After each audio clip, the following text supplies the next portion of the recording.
Good evening and welcome to another AD2L group stage match. We have Lemon Snow Cones versus Team Blue. I am your host Sequoia, and I'm along with the all-encompassing and knowing Legion 170. What do you think of the draft so far? I think it's pretty standard from LSC. They've got the Ancient Apparition Void, two heroes that they really like to pick up. They've got a nice Invis Roamer for Sheepy.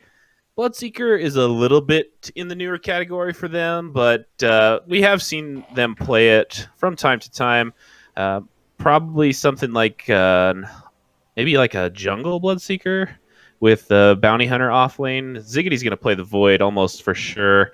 I would expect Snap to be on the Bloodseeker. So expect a Tar hero coming up towards the end, although there are a lot of mids banned out. On the other side, for Blue, the opening two picks are very much meta heroes, with the Lich and the Venomancer, two very strong heroes right now.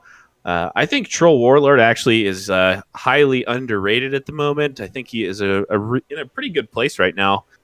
So another strong kind of meta hero. Ogre Magi is a little bit out of place. If I had to question any hero from either draft, it would probably be that one. Yeah, I think I would agree with that. I don't honestly. I understand the ogre. He can be a good zoner, but first of all, and I'm biased, he's the most boring hero to play in the game. Like, not even a question. He is, the worst. And He's a then bloodlust also, machine. yeah, he is a bloodlust machine, which I don't know. Like with the troll alt, like I know you can still attack faster, but they kind of seem to don't. They don't really. It seems like diminishing returns, but I also don't think he provides a ton of control, and I think at that point in the draft with the Void, you already know you're gonna need control, and I think you're gonna need even more control with the Bloodseeker. Bloodseeker's not gonna care about the ignite. He's gonna run just almost as fast even without it, or if it's on him or not. And I think that's probably where they're lacking. The Lich and Veno and the Ogre all provide slow, but not any really hard CC. And I think that's where they're lacking right now. But they already have their two supports, so it's all going to be up to the mid Oh, hero. the Fire Blast is a pretty good CC. Isn't it only second and a half though? I mean, it seems a little light. Yeah, but once you get 6 and you start getting multicasts, like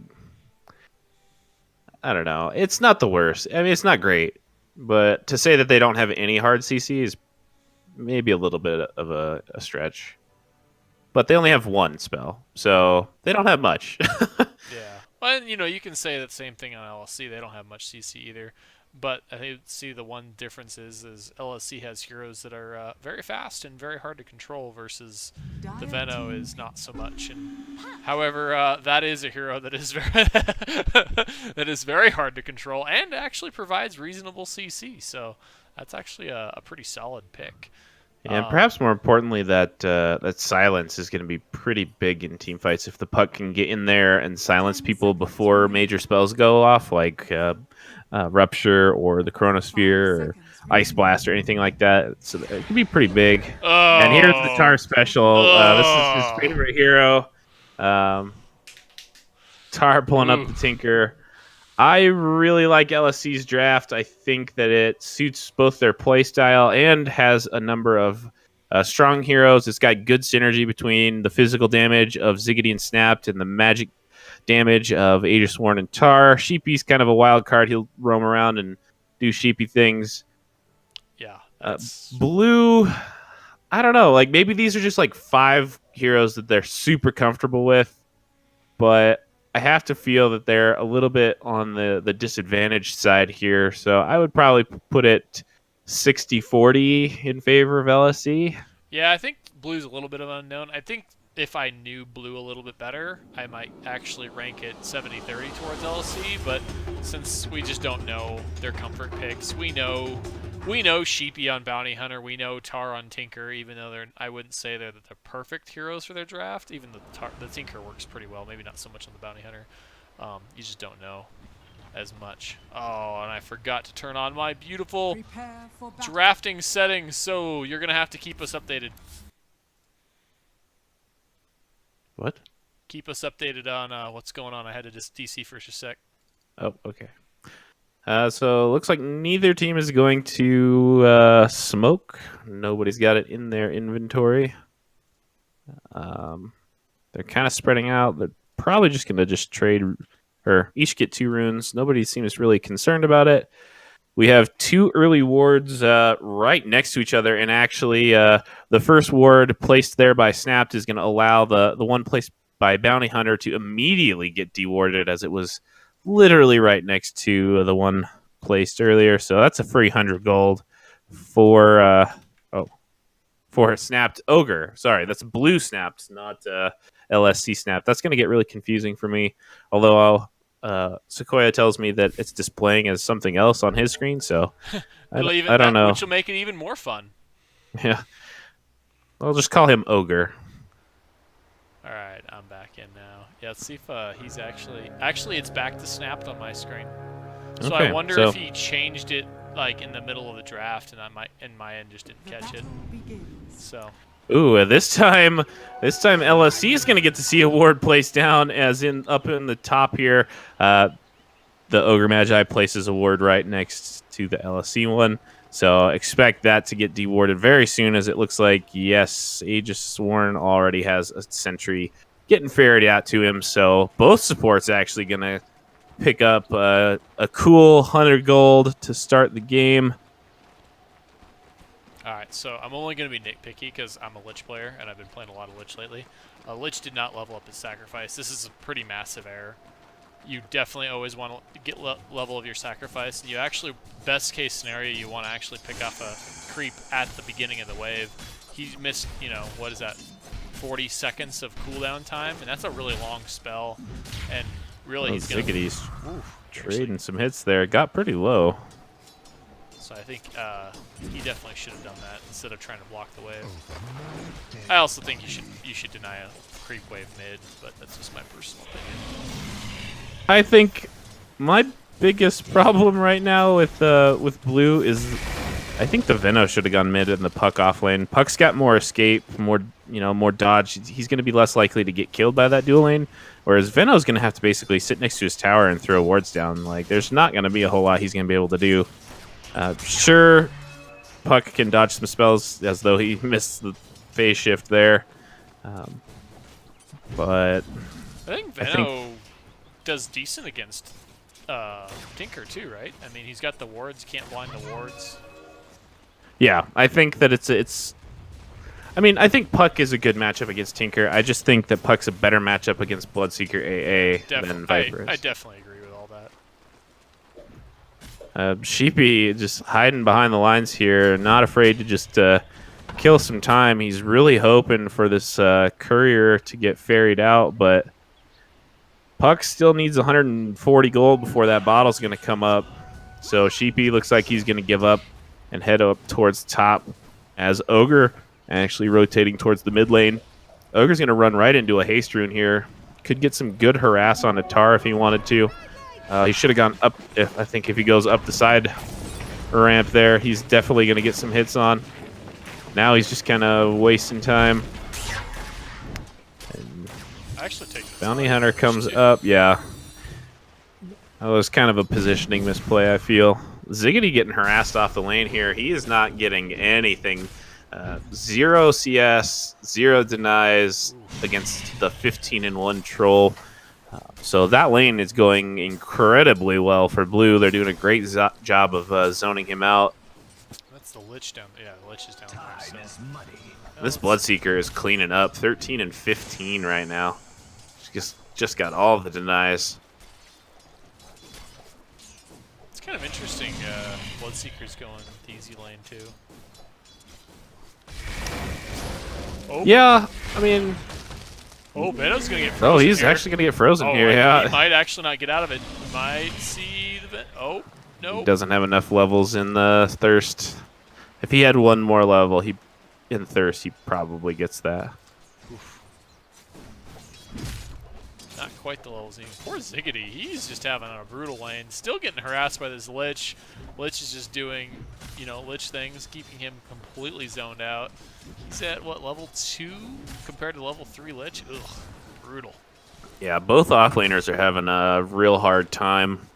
Ogre's roaming around here. He's only level 2. Sheepy is still only level 1. He has basically no chance of killing a courier at this point. It's upgraded to the flying courier. He's just wandering around picking up bounty runes. Now he's finally level 2. I'm surprised he hasn't come in lane and try to... I guess the puck's been pushed back to his tower, so that's probably why he hasn't gone to there, but... Yeah, Venom pings out that the bounty rune top is gone, so they know that he's around there somewhere. But Sheepy's going to head for this bottom Radiant one, which is still there. Ooh, first hit bash. Nice first hit bash from Ziggity. Actually probably saving him from a decent amount of damage. Troll was going to just start laying into him. However, the first hit bash made it so he had almost a clean escape. I think he only took 1 axe for his trouble. And this is where I think Sheepy needs to be. I think Sheepy needs to be down here trying to give his offlaner a little help. You know, I wonder if he should be into this mid lane helping out Tar, because Tar is actually down pretty big. 23 and 11 for the puck, 14 and 0 for Tar is all. And this Ogre is just here to do some more harass. Wandered a little too far forward, took a tower shot, but... Puck's just doing a really good job on keeping that. I guess it's probably because of the March of the Machines. I haven't been paying attention a ton on that lane, but I think that the lane is just too far pushed in. Bounty Hunter can't get in there trying to go. They're going to go in on Ziggity here, but no. Looks like he'll be okay, and the Lich is going to take quite a few hits from Sheepy there. Sentry Ward does pop out. If Sheepy gets anywhere close, they will build engage on him. Tar does have his bottle and almost has Soul Ring. So as far behind he is in CS, he's 10 CS and 11 denies net back. He's actually farming fairly decently. Oh, Veno got frozen again, maybe. This is our first blood here. Snap's going to try to go in, but he, I don't know, kind of got lost in the trees there. Throws out the blood right. He's going to charge.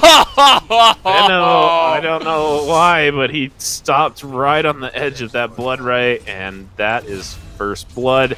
Tar quickly behind there as the Ogre rotates in from the back. A nice Ignite Fire Blast combo, allowing Puck to coil and finish off that kill. And almost, that was a pretty close first and second blood.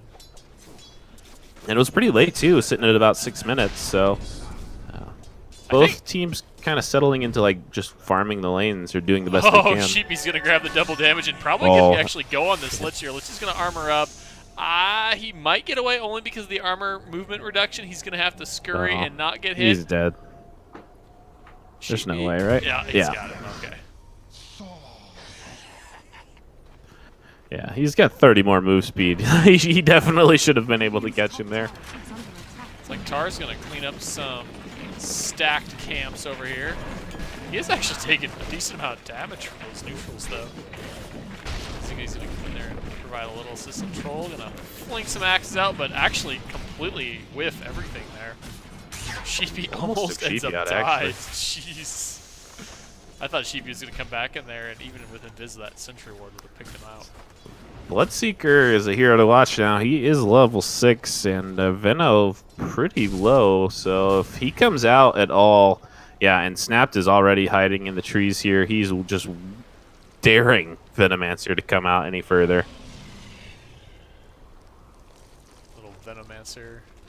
Gonna try to block this wave to try to keep the creeps close to his tower to give him a little extra protection, but with the dire creep wave in the position that it is, I think he's gonna be a little too far out to actually make any clean escape if he gets ruptured. Yeah, he must know it's level 6 because he's playing really cautiously.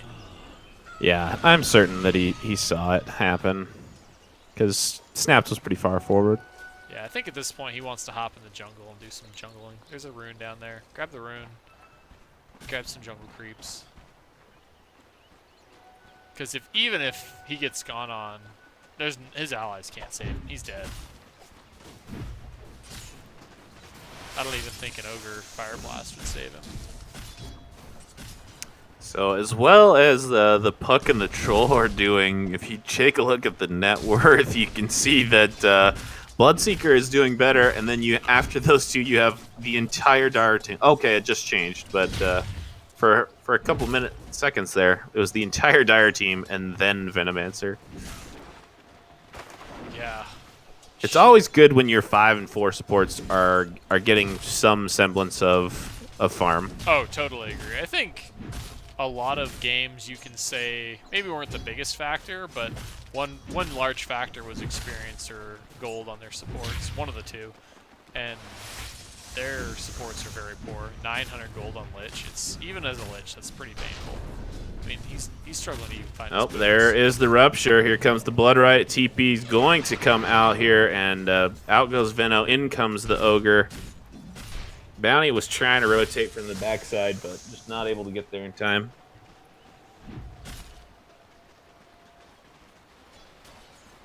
Yeah, a little too close to the tower, I think, for Bloodseeker to go in on. To commit too hard. He does have a shield, but no one protects him so much. And with that ogre rotating in, would have increased the amount of pot shots that tower would have sent at him. Puck is he risked death if he would have gone into there. Yeah. I think you really have to respect the tier 1 towers. I think it's very easy to overestimate them, and it's even more easy to overestimate what happens if you get stunned behind one.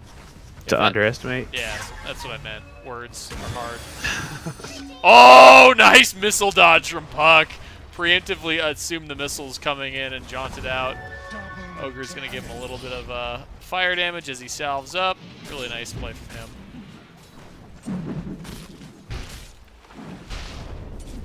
But I think especially in this league, it's really easy to dive towers, and I think Lich gives you an ability to dive towers. That armor is actually insanely helpful at accepting pot shots from towers.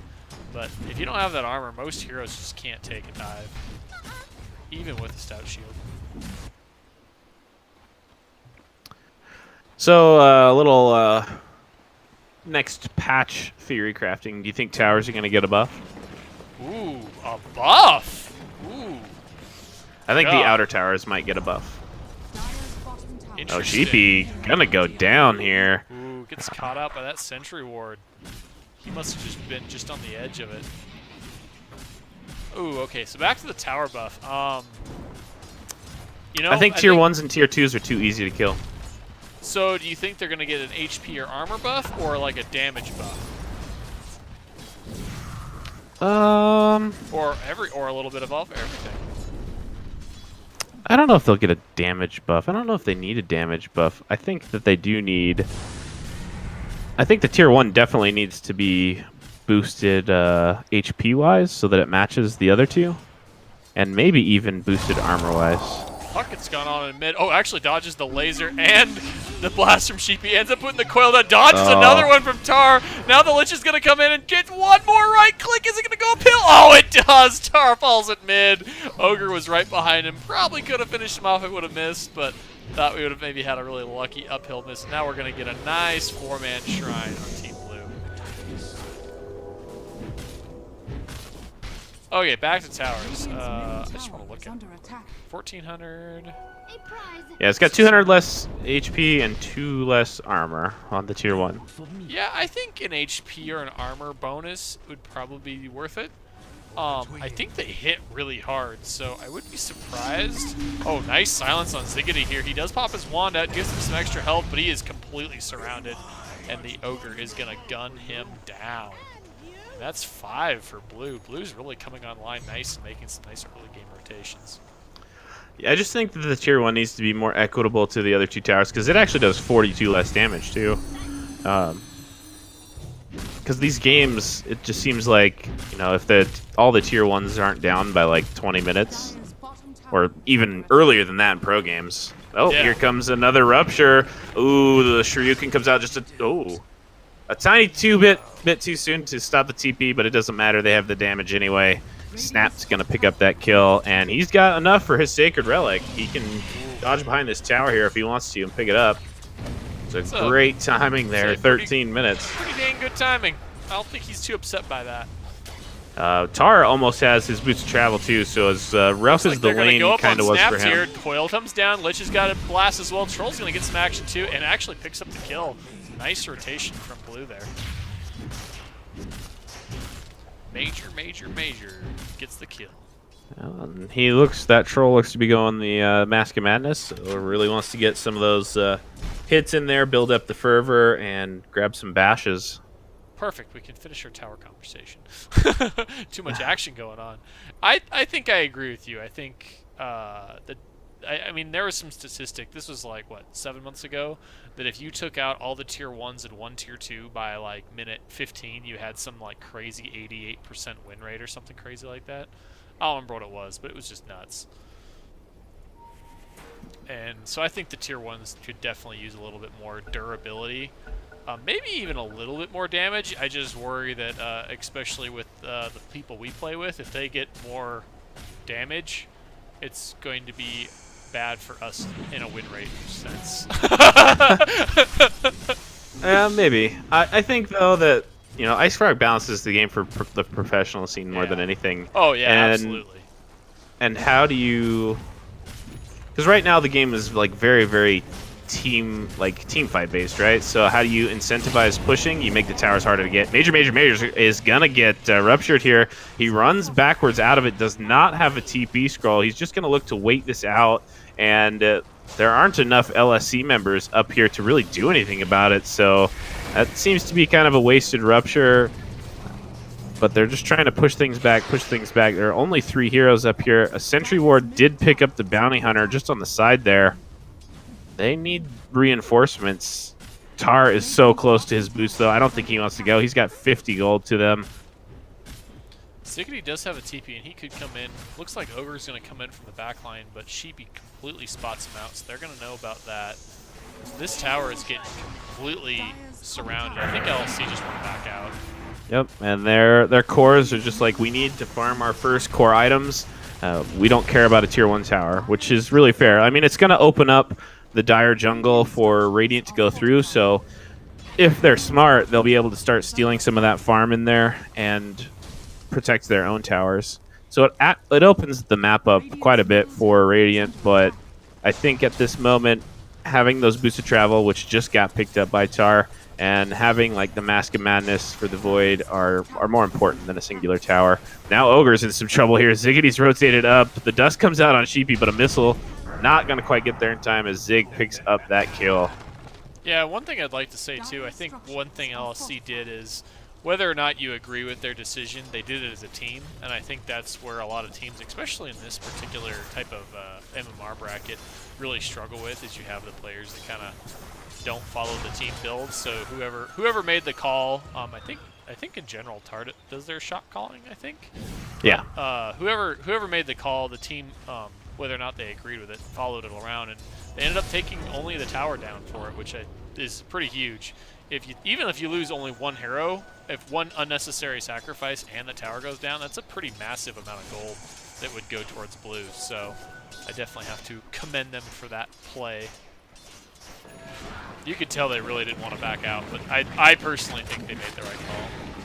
Yeah, for sure. I think they're just getting these guys a little bit caught up to where the rest of the cores are. I mean, Ziggity is now behind the Venomancer, who was behind basically everybody on Dire and 2 heroes. So Zig gets caught, breaks the coil.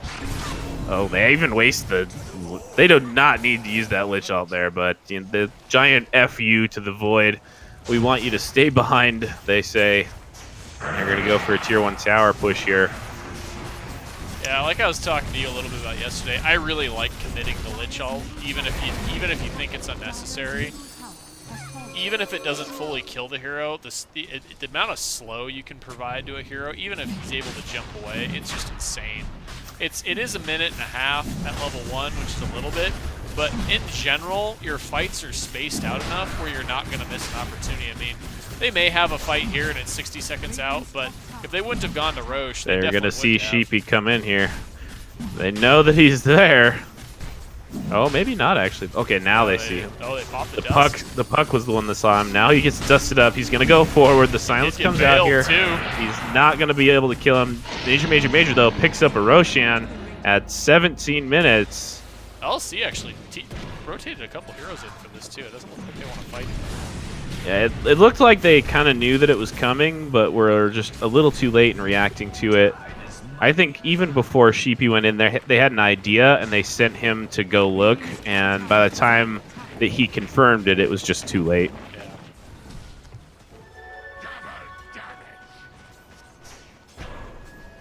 Arms for But like I was saying, I mean, minus that Roche fight, which could have been a potential fight, Lich's ult's almost back up, so even though he probably didn't need to commit it, it's just worth it for a core hero, especially if the game's as close as it is. Yeah, I don't know. There are 4 heroes there. I don't know that there was any risk of him getting out in any way, but I suppose you're right. It doesn't matter because it's all already and they didn't have to fight, so nothing harmed. Yeah, I think, again, and this is definitely not a pro play thing. In pros, I think you have to be a little bit more cognizant on ability usage. But in this league, I think if you have an opportunity for a kill, especially on the core, you confirm the core is dead. I think it's insanely important. I think it's pretty often that you see a lot of cores get away just because mistakes happen. I mean, and how many in a Dota game at this league, how many mistakes happen in every game? A lot. And it just confirms that's not happening. Oh, he puts down a Sentry Orb to block this Ancients from Tar, but instantly pinged out by the sports, and no more Sentry. It's a good move, though, that they're starting to put sentries in the Ancients, trying to hinder Tar and Ziggity's farm a little bit. Those Ancients are, what, probably the best thing you can farm in the jungle? I mean, jungle's just been nerfed so hard lately. Ugh. I think that's one thing we're going to see change, is I do think the jungle's going to get a pretty big bump. This is our last game on this patch, right? Next Thursday will be the new patch. Did I lose Legion? No, I'm here. Oh, okay. In theory, yeah, you're right. Next Thursday would be the new patch, or maybe even next Wednesday, because they said November 1st. Yeah. So this will be our last AD2L match at this patch. At least we can hope, you know? It is Valve. It is. Ooh, Venom comes down really low from that. Oh, and the Shryukin hit. Lich ult does get committed, starts bouncing around between the heroes of LC. Actually, really freaking good bounce between AA and Bloodseeker. Ends up actually killing the AA. 2 supports go down from LSC. Looks like some more missiles are going to come out for... Ooh! Oh! Snapped is so fast right now. Oof.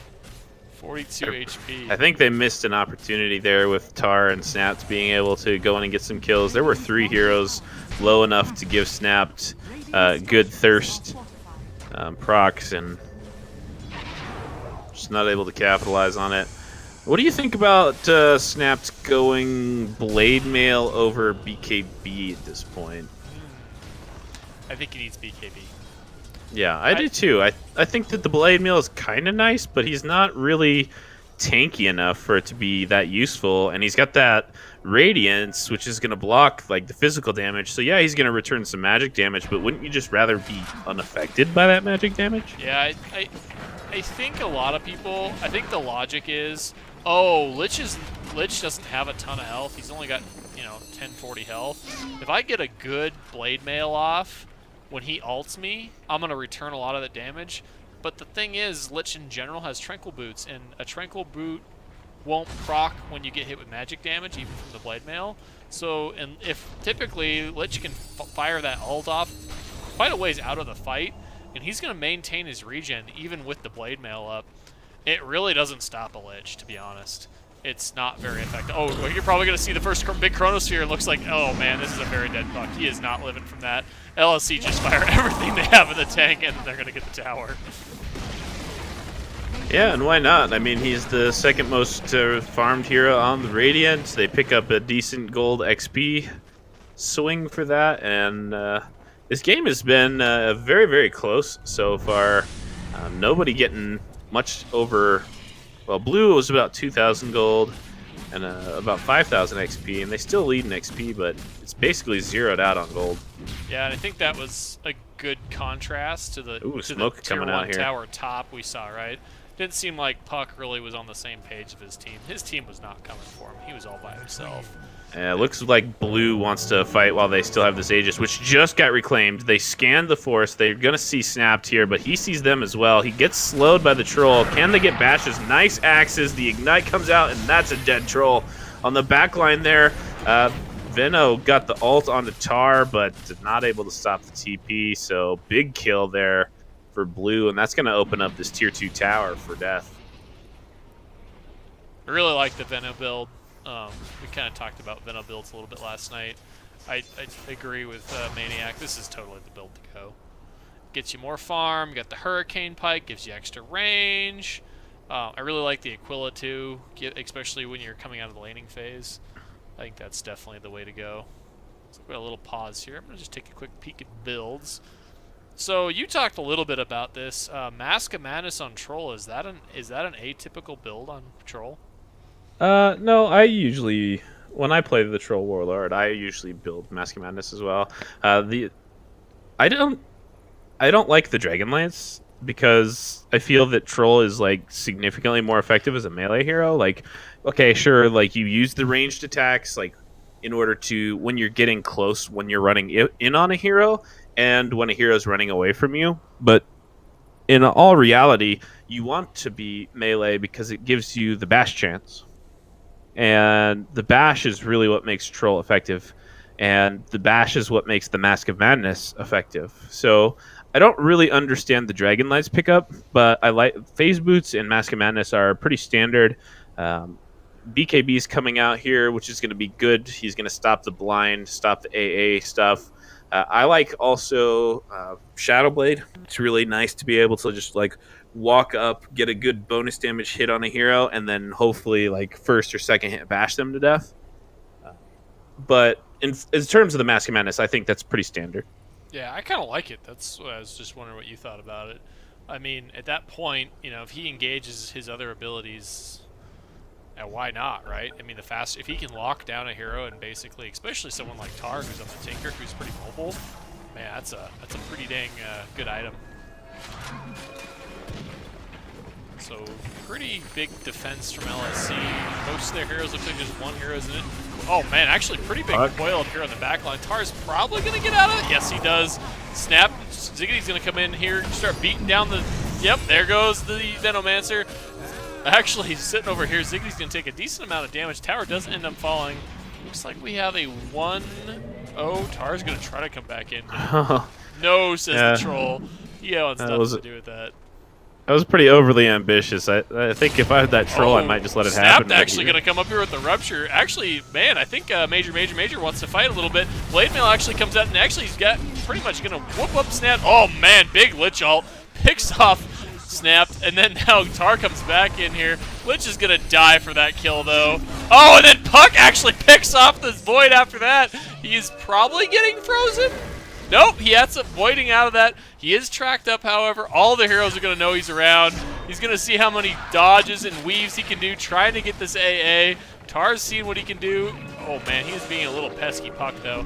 He actually silences Tar. Oh, my God, he ends up getting the kill! Sheepy's going to try cleaning up, and he's just so low on mana.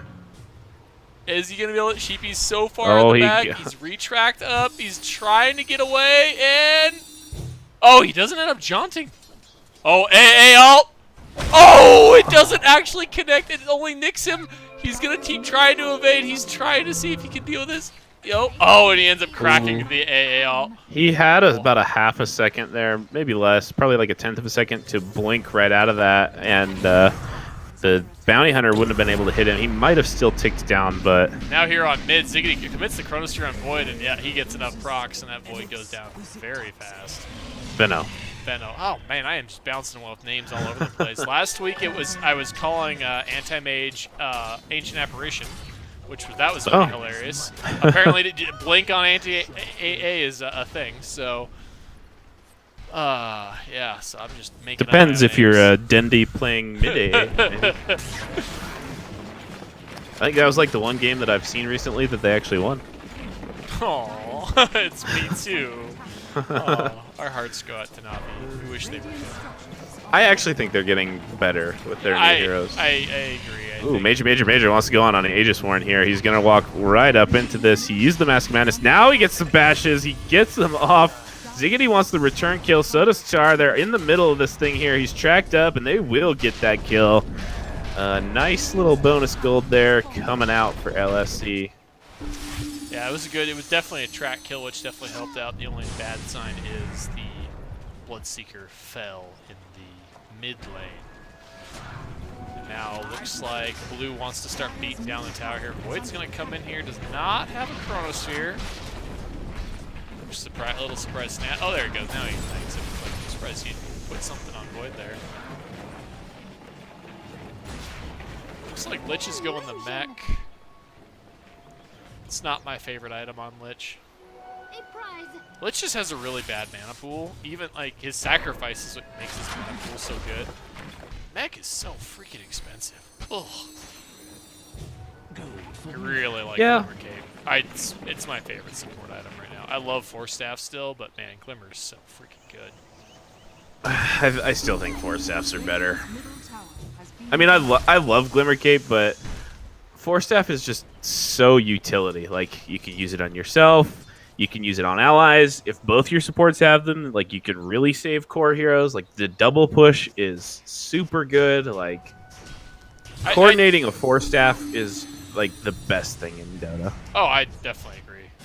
The only reason I like Glimmer a little bit better for your first item, especially when the enemy has a lot of magic damage, is if you think they're going to get locked down by, say, like Tar or something like that, you can put Glimmer on them, and even if the Invis isn't helping them out, just that massive amount of magic reduction really helps that. It's really freaking good against Necro. If you see that Reaper come down and then throw down the Scythe, oh, it's so freaking good. But I definitely think you should always go Force Staff. If not first item, second item on almost every single. I think you should almost always have those two items. Not always, like there's definitely exceptions, but I just think those two items on your support heroes are they're just too good not to have.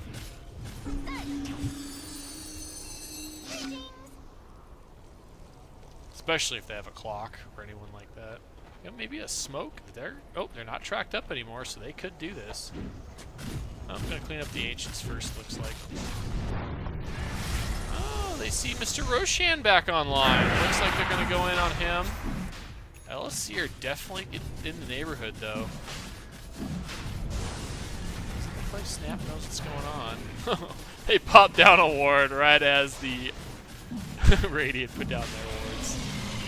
Ziggity is marching in. AAL and Bloodright going to come in. AAL is going to hit. Here comes the Chronospheres. Troll looks like the primary target. He is just going to erupt, but he did have Aegis. He will return shortly. Ziggity is still in the pit, and now it actually has a Veno ult on him. Snap's going to have to run now. Troll is hunting his ass down, but the Ignite's going to end up getting him. And now Aegis Worm looks like he's going to meet his fate as well. Ziggity's going to try to help him out. Does end up pulling up the Shrine, but boy, that Troll DPS is hard. Now Tar's here. Cheese is popped by the Troll. Here comes the Lich ult. One bounce, two bounce to the Ancients. Goes back to Tar. And now Tar's really low. He's going to have to blink or something. Actually, he might be able to pick off that Lich if he sticks around too far. Ziggity beat down the puck. Ends up getting a first half bash. And wow, that was a crazy team fight. 3 heroes for LC and 2 for Team Blue. If you count the Aegis, it was 3 for 3. Good call. And ends up picking off another. Tar beams in and picks off that Ogre. Looks like he wants one more. Lich is running for his life. Tar may have overcommitted though. Bash on Troll Bat. Nope, doesn't need a bash. I don't need no bash. I'm just going to beat him down with my axes. Why, Troll? Wow, that was a fun fight. I was a little surprised he got the Aegis when he did. I didn't think he was going to make it. Yeah, and all in all, Blue came out pretty well in that fight. About 1,000 gold swing in their direction. So, even though they lost 4 heroes, picking up Tar at the end there, well, technically, I guess they lost 5 in that stretch, but they pick up Tar and 3 other heroes from LSC and pick up a pretty good bounty overall. Looks like we got 2 tier 2s for LSC and 3 tier 2s for Team Blue. This is insanely close. And apparently Aegis Worm is talking in some language? Chinese? Yeah, Chinese. Is that what Chinese? I don't know. It's Eastern language. one of the character-based, the non...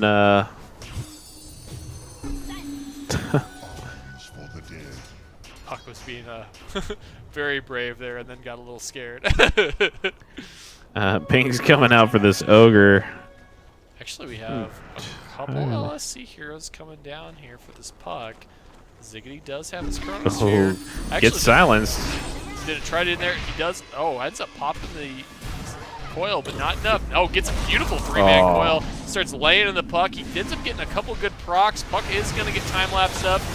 Nice. Yules comes in. They're going to give him a lot of extra protection. Ziggity does get the entire Veno ult. Sheepy's trying to get this Ogre back on the back line. And probably not getting it, but Puck may end up freezing here. Oh, I think he's gonna dodge that freeze again, and it'll probably, well, oh, Ziggity barely survives. Oh, the Veno ward hit him. Oh, I don't think it's gonna be enough. He's fine. Oh, so, man, that was not the fight for Team Blue. So Ziggity probably could have gotten a kill on the Puck in that Chronosphere, but didn't commit his Mask of Madness. I don't know if he was worried that the Chronosphere was going to end too soon and he was just going to get burst down. But the Chronosphere has a 5-second duration. Mask of Madness has 8. So he would have only had 3 seconds in which he would have been vulnerable. And I don't think they could kill him in that time. He's got almost 2,000 health. If he commits that right there, that fight actually might go better than it did. And they got 4 heroes. Lich almost with the sneaky plays there. That was a good play. Snap, does he have Rupture? He does have Rupture. I think that Lich is dead. Yep. No, I don't think they know. Oh, they did ping up. Nope, it's the Puck that's pinging on him. I don't think they actually know that he's there. They don't have vision on him. He's going to walk through the machines in north. And actually survives. A little surprised there. I don't know if they thought that he backed up there behind in the trees and then TP'd, but I assumed that Snaps was going to throw a Blood Right back there just for the vision alone, but doesn't do it. When I saw Tar beaming in there, that's what I was thinking the play was going to be too. And it looks like the Puck control here is drawing arrows to go up into the top lane, but then they're heading bottom. So apparently Troll's like, no, screw that. We're going to get this last tier 2.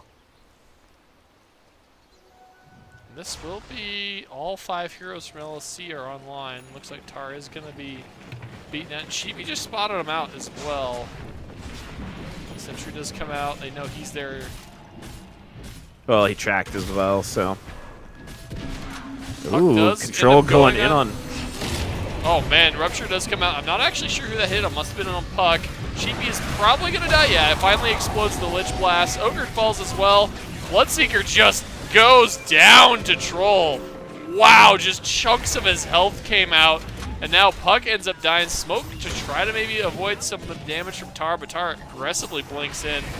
Oh man, actually Major charged in to try to see if he can get a bash off. Wasn't successful. Tar's beaming back into these shrines over here. Starts laying down the missile fire. I think it's time to leave, Blue. You've done the damage you were going to get, and you did not get your objective, unfortunately. However, Ziggity, however, did get his. So now we are down to 1-to-1 tier tower. LC starting to pick up a gold lead, slight ahead. Looks like experience is very minor. They're only 2,000 experience. Ziggity looks like he's going to send some illusions up high ground and start beating down this tier 3 just a tad. Actually, for illusions, he's got pretty good damage on. Almost got 200 HP, which for tier 3s, that's very good. Major is going to be in a big trouble if Sheepy spots him out there, but he kills the Ancients just fast enough, and the rest of LC were not there. Ziggity ends up getting a Chronosphere. He does commit the Mask of Madness. This time BKB is now active. Ziggity's just getting locked down to hell and just gets exploded by Troll Warlord. Sheepy is going to try to get out of here, but Lich is there with the dust, and Troll will take him down as well. Veno actually sneaks the kill ahead. And now, looks like they want to probably push up ground.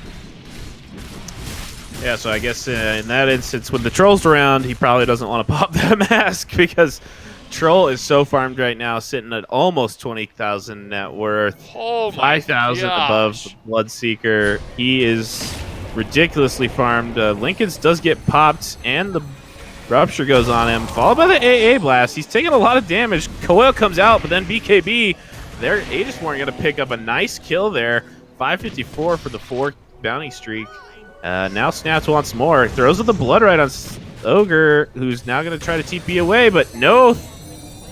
The damage is there, and 2 dead for Blue. So just when it looks like one team or another is trying to like take hold of this game, it seems like we have these fights that just kind of swing the other way. It's very back and forth right now. Puck's actually going to go BKB next item. Very interesting. Yeah, I do think that was one of those times, like, actually Lich is not going even any defensive items. He's finished. He's actually getting a pipe. They are very concerned about the magic damage output here from LSC. I mean, Tar is going to output a lot of damage, and the Radiance is magic-based as well, right? No, it's not. It's just percentage-based, so I thought I don't it was know. magic. Oh, I actually did not know that. I thought it was magic. I don't think so. Huh. It just says damage, so you're probably right. I've always gotten pipe thinking it was negating it. Well, that was I think it used to be. Oh, okay. Yeah, it used to be. But I think it's important. I think they are right. Tar does output a ton of damage. I think a Glimmer's way better, though. I'm not sure if the Troll would have lived that fight. I think he had a chance to live with a Glimmer Force Staff, though. And I don't... Where's the Ogre on his items? Ogre does have a Force Staff. The only problem with a Force Staff, if you have to be so careful when they're ruptured, and not over Force Staff them. Yeah, you don't want to murder your teammate. No, I've they done might that. not like you for it. Done that before. Man, I know I'm a little bit of a Glimmer craze. I like both items, so I just really think a Glimmer would help, especially with all these single points of damage that the LLC brings out. Ooh, we want to go for Aegisworn here. Silence doesn't connect from the Puck. He's going to end up getting a really nice ult there. I think he might actually get out of this too. Troll starts going there. Actually, the Rupture gets blocked by the Lincoln Sphere. I think Snap the Ogre is dead. I think Sheepy's going to follow him. And... oh, there it is. One more hit. Actually, this might be a pretty good chrono opportunity. They won't be very careful here. It is up. And now Coil comes out, but only on illusions. And now it's time to get out of here. Void is going to end up committing it. He should have this Puck. I don't think there's anything Blue can do about it. Ult's going to come down, but no bounce on that time. Ziggity's going to die for his troubles there. Snap's going to BKB. Try to get out from this Troll, but this Troll is pissed and ends up getting a bash. And there goes that guy. Puck must have bought back for that. I did not see that. The buyback was on LSC. And now Blue is going to go into the Roche pit, and I don't think there's much LSC can do about it at this point. Yeah, that was another Mask of Madness mistake there from Ziggity. He doesn't pop it at the beginning of the Chronosphere. When the Puck's in there, he actually popped it after the Chronosphere ended, and Troll walked up to him, bashed him once, and he was just dead. No way to time walk off any of that damage after the bash ended. Yeah, I think the Troll's making Ziggity's life a little bit tough. He's not used to those bashes come out from right clicks. Sheepy's actually getting ran into by the... oh, no reveal that Sentry Ward was not quite in range. Woof. Sheepy's life, if he watches the replay, I think he'll be a little bit more thankful than he probably is right now. Tar must have Aegis, though, because I saw a ton of missiles come out. He does. And high ground just got a lot harder. Sheepy is trying to track people here. I don't think they see him. And it looks like Troll just wants to go for these towers. Actually, he's going to take a decent amount of damage here. LC is rotating quite a few people in here. Missiles are going to fly from Tar. Ziggity comes in here. He does not have Chronosphere this time. Doesn't get the Diffusal Blade up. Actually, Troll follows it up with his BKB. I think it's time to run. Now Lich ends up getting the Rupture, which I think is a huge thing for Troll. They're going to leave their Lich to die. Lich is just going to hang out, wait for his death, and he does end up falling. Looks like Puck actually engaged in Cheese. He's back at full health, and he did buy back for this fight, so if he goes down, he will buy back. He is already insanely low. I don't know if he's going to make it out or not. They should be able to see him. Yeah, he's dead. They have vision on him. Like, there's no way he gets out of this. Or Tar doesn't come with. Okay, now we have a Yules coming up here.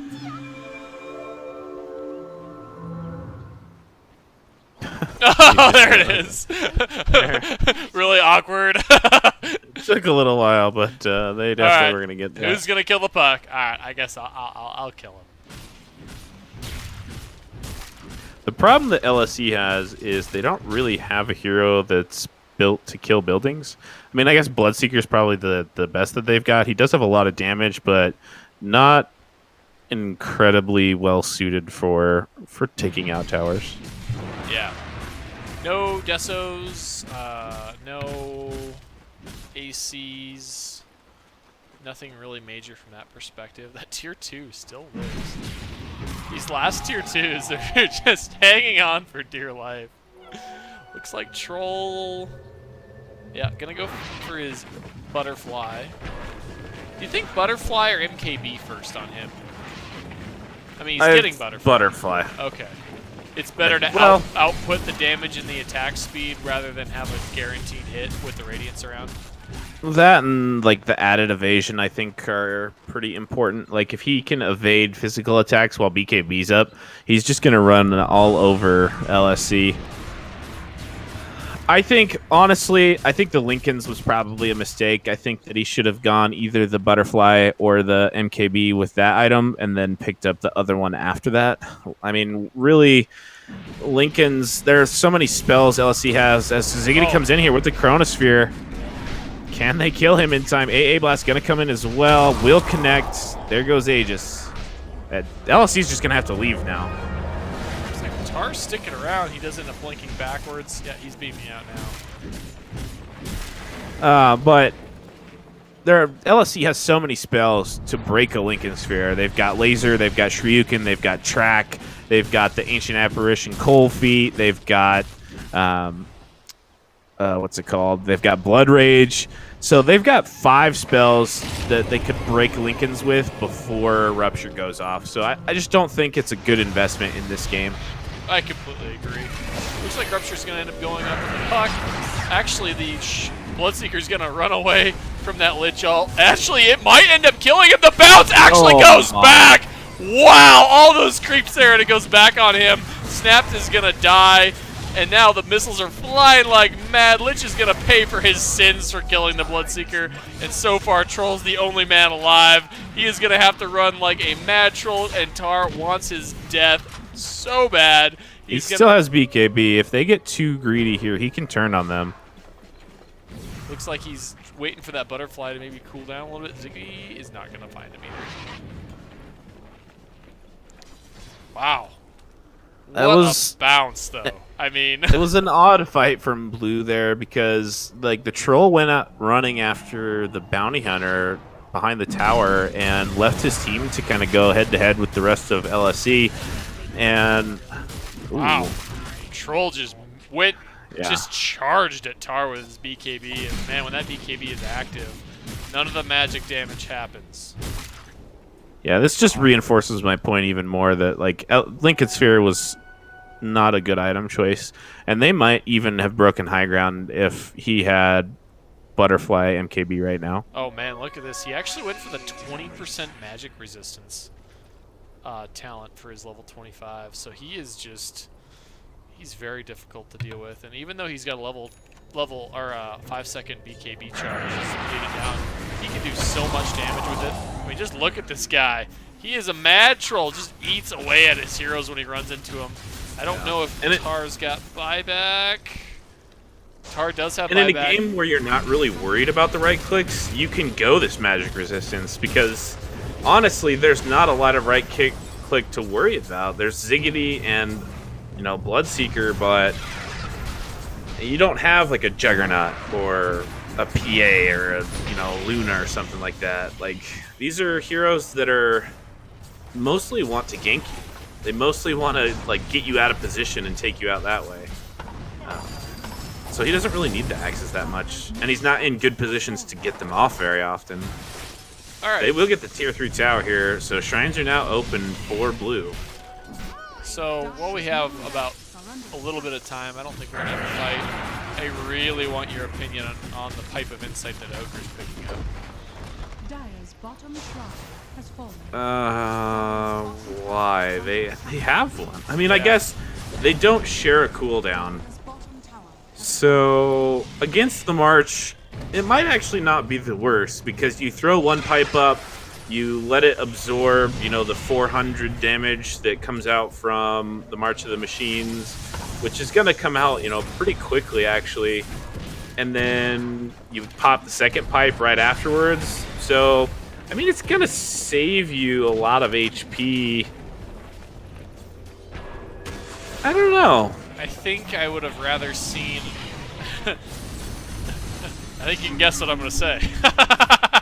I think I'd rather have seen a Glimmer Cape or honestly a Dire's top shrine is under or attack. Lotus Orb. I think Lotus Yeah, Orb. I think Glimmer's Lotus, only going to protect you for, I don't know, I guess it's 45% resistance for 5 seconds. So it depends on how many marches that Tar has up as to whether the pipe would be better. Trolls here, starts gonna beat into snapped, starts trying to find Ziggity, just can't quite close the distance though. BKB will be expended for this. Sheepy does end up getting dust on the back end. Oh, nice! Chronosphere. Starts laying into that troll. The misses are coming out though, and looks like he's ended up gonna get frozen too. Snap's gonna get a nice blood right. Gonna try to see if he can lifesteal the damage up, but not enough. Snap ends up getting the kill, and Lich will soon follow. Looks like Venno will end up getting it, and now Tar's here with, I think he's the one with the blink or the sheep stick, and now Puck's gonna try to bottle up and trying to get away. He is a slippery little dude. I don't know if they're gonna get him or not. Ends up getting blink Dire's one. top shrine is under attack. Tar's actually beaming into these creeps here. Is he looking for the Puck? No, he does. Puck thinks he's looking for him though. Grabs the arcane rune. Oof. Yeah, Ziggity actually ran away from that Chronosphere because he didn't think that he was going to be able to kill the troll in time, but Snapped actually able to get the blood right off with the cold feet from Aegisworn, and they were able to hold him in place for long enough to get that kill. I was kind of with Zig there when Snapped ran into the Chronosphere. I thought that that was kind of the end of getting that kill, but they proved me wrong there. Oh, and Roche just respawned too, like as Tar walked in the pit. I think this would be a nice Roche to pick up, especially since all the lanes are fairly well pushed out for away from Blue's base. I think this would be a nice Roshan for LSC to pick up. Tar can kind of help move those creeps in towards this last tier 2 on the map. Puck actually took a lot of damage from that. Holy cow. And looks like the third Roshan of the game here gonna head to LSC. Looks like Blue want to push up mid, but I don't think they are expecting this Roshan. Their opinion may Now they are. change. Scan comes out here, and now they know Venno is pretty far back. I don't know if they're gonna be able to do a whole lot about this. Beaming into shrines. Venno comes on the back line, puts a ward in there, and all he does is see Ziggity walk out. Coil comes out, but only is going to hit a Sheepy illusion as Tar is the missile man on top of the mountain, firing all the missiles he can. Major, major, major. Actually picks up the Satanic as his next item. Yeah, see, he just attacks so fast that he's not even worried about the mischance. Dire's top shrine is under I don't attack. blame him, actually. I don't think Satanic's a bad item. I think I like it better than the Lincoln Sphere. Oh yeah, like significantly. Like I think that Lincoln Sphere is actually a pretty big blunder that potentially could end up costing them the game. Yeah, I just think that the support should have grabbed a Lotus Orb. Like, I know it's an expensive item, but they probably could have had enough money by now. I mean, Lich has got mech and pipe, so he Yeah. definitely had the money for it. I think I would have rather had a Lotus Orb than a mech, to be 100% honest. I mean, that is Nice little multicast coming out on Zig, but Snap is Ogre. Rupture. He's getting force-staffed all over the place. I think he's a very dead Ogre. Ends up going to hold his ground as long as he can, and here comes the AA. All boom! Says AA, and that Ogre finally comes down. He's out for 63 seconds. The battle Continue for continues to Ziggity, come on. he's got Chronosphere. He's very low on health, though. He might be a little paranoid about getting hit with a Venno ult or something like that that might dot him out. Looks like Blue is going to just back out and lick their wounds and maybe come back to fight another day. Nice high ground defense from LSC.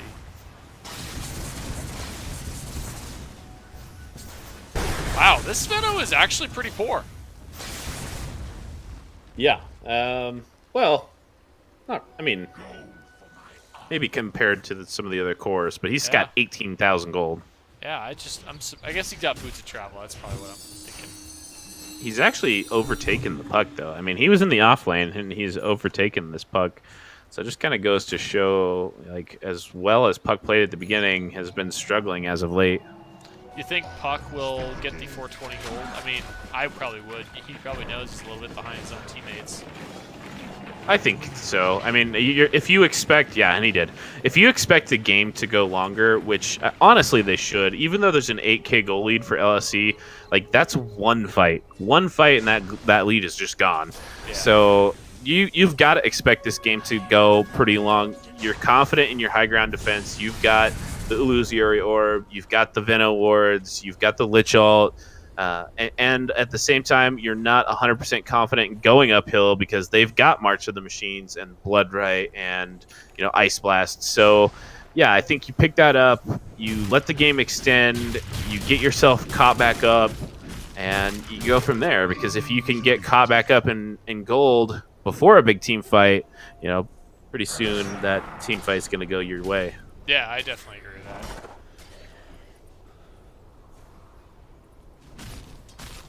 Yeah, and it does appear that both teams are kind of settled down, and they're just going to allow this to kind of play itself out. They're not going to be in any rush to go out and get a fight. They're going to try to pick up some items. This AA is actually like super farmed. He's got Ags and is going for Octarine, and honestly, he's almost there. Octarine, Now, interesting. Blue is coming up here. The Rupture does go out onto the Lich. He was way ahead of his team there. Not going to do anything from it, but they actually dust Cheapy. Now he's getting hit with the Gale. He is just dead. Silenced up, bashed to death. Tar does pick up a kill on the Lich. So about even trade there as one extra gold goes to LSC. Yeah, and here comes the March of the Machines, just all over the freaking map. Venno ends up finishing his Hurricane Pike. He's got 3,800 in the bank. Definitely saving for buyback. Looks like, what's Puck gonna go for? Puck says he's gonna go for a Lincoln Sphere too. I don't think that's the play. Puck's gonna aggressively go in here. Actually, was a coil on Tar. Ends up getting Sheepstick though, and now ends up going down. That is a gem down too. And this might not be the fight that Blue wants to take. Troll balls as well. Venno's gonna put down the ult, but man, I don't think LSC care about that. Sheepstick goes down, and this is a very dead Venno, and boy, that is a huge fight for LSC. And I think this is the opportunity they want to just steamroll down mid. Yeah, kind of an odd choice to have that fight there. The Aegis will get reclaimed here, so Ziggity will regen up. 4 heroes do have buyback for Blue. Running into their down the Lich seems very questionable because even though it's just a Lich, he's got the armor, he's got the Chain Frost, he's got mech and pipe. Like, that was a lot of utility kind of lost in that fight, and there's a big swing, 3,500 gold going the way of LSC. Here comes the buybacks. I don't think LSC really cares. AA ult's gonna actually, oh, it's gonna just barely miss the Venno. Ziggy's gonna start putting a ton of pressure on this tower over here. Snap's actually gonna do some pretty good damage on zoning out the other Blue heroes. Are LSC gonna play it safe, or are they gonna keep pursuing this? I think they're okay until Troll comes back. And those buybacks are more gold going the way of LSE, basically. Like, that's gold they can't spend on items. I don't know that they can hold this, even with the Troll coming up. Maybe. I mean, I guess they do have all their ultimates available. LSE does not have Chronosphere at the moment. But it's only down for 10 seconds. Looks like LSE are going to back out now that Troll's back, playing it safe. And I think, and I remember I looked at the rankings a little bit today, and I think LSE's kind of in the middle of the pack, so they probably really want a 2-0 sweep. I can't remember where Blue's placed right now. But this season's actually pretty big. There's a lot of teams. I think a 2-0 would definitely be something that either team would really, really want. Yeah, I'll look up the standings here. Oh, LC's going to smoke in here. They're probably going to try to catch off some heroes in the mid. They're going to do a little sweeping maneuver, hopefully catching up heroes that are in the Ancients. Sheepy's going to kind of lead the pack. Actually, they got their teams kind of spread all over the place, but boy, Blue is all grouped up here. If Ziggity can get in there, gets a 3-man chrono. Troll actually gets caught on the back line. Oh no, Troll moved forward ahead and got caught in the chronosphere. Ziggity ends up getting beat down by the Troll, not able to kill enough now. Puts down the time slow. He's going to end up getting out and actually runs into a very low Lich. He might actually be able to pick the kill up there, but he wants nothing to do with that. Lich is going to send him a blast his way. He ends up going to eat the cheese just so he can have the mana to get out of there. 1 for 1 so far between the two teams. Veno's down for 93 seconds. That was a dieback on him. Tar is only down for 30 seconds, though, and I think he has buyback as well. Yes, he does. The Bloodseeker actually died and bought back there as well, so it's actually a pretty huge swing there. About 3,800 gold and 1,700 experience going the way of Blue. And this is no Chrono. They definitely will not have Chronosphere for this fight. Looks like Puck's going to probably dodge that all. AL does come in, actually clips 2 heroes. Rupture comes off onto the Ogre, looks like. First melee Rax of the game is going to go down. Trolls BKB up and start to charge on the enemy. Tar has returned. Wow, 3-man coil comes down. Puck is going to get sheeped up for his troubles and ends up going down from the Bloodseeker. Troll is trying to fight again, ends up getting freezed by the AA. And now LSC claims their kills. Even though they lost to Rax, very good hold from them. They have Tar buyback, Ziggy buyback, and AA, and looks like only the Lich has buyback. Or Lich and Troll, sorry. Lich and Troll have buyback from Team Blue. I mean, at this point, you just buy back right away, right? I mean, I don't think it's worth holding it. Start that cooldown timer. Can they even hold it? They'll have the Veno back as well. Do they have Glyph? They have Glyph. Lich comes out. Troll's going to start doing the evasions damage. Blood. Oh man, they do have Chronosphere as well. Troll's starting to do what he can. Lich falls immediately. They're trying to get Tar. Tar does go down. 52 seconds, he buys back. He's going to start botsing in. Troll is down 114 seconds. Veno's doing amazing damage. I can't believe how much damage he's doing, but Tar is going to buy back, start laying down the pain, and that is no heroes left on Team Blue. A solo Ogre will be back, and maybe a Puck in 30 seconds, depending on how their base is at that point. But this may be the end of this game. Oh wow, actually Ogre might actually get a kill. Ends up picking up a Ziggity. That is a dieback for him. I'm not sure it's going to really matter in the long run. Ends up picking off another kill. What is going on here? I think Targe is going to end this Ogre's life though. Doesn't want him messing up his farm or his game anymore. Looks like they're going to get this Brax. Yep, there it goes. Are they going to get anything else for this though? 2 of their heroes died from that Ogre. Yeah, that Ogre basically saved the rest of their base there. He picks up multiple kills. A 3rd kill goes the way of... God, who else got that kill? I don't know. 3 people died there, though. But anyway, he picks up multiple kills. Yeah, he was never going to save that laner axe, but basically just balancing it out as the ranged is all that's left for LSC, so...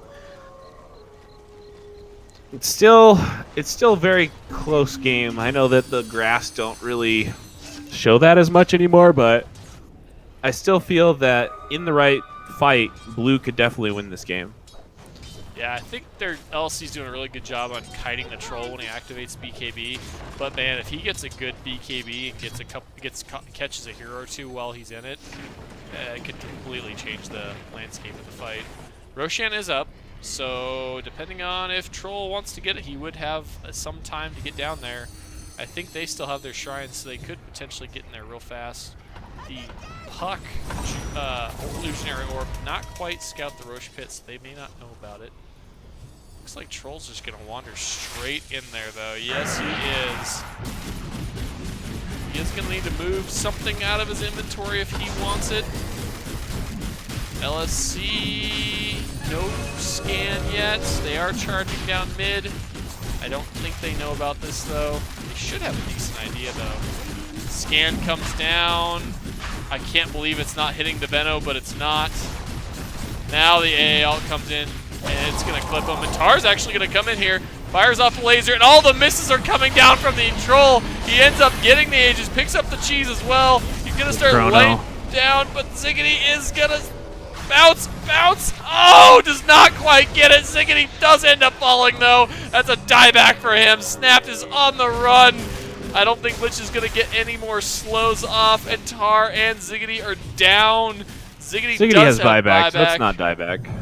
Oh, it is a dieback. I thought he bought back last game. Yeah, like 2 fights ago. Oh, okay. It was like 10 minutes ago he bought back. It is going to be a 4-on-5, kind of the opposite. Lich gets aggressively force-staffed in there. He must have been from the Team LSC member.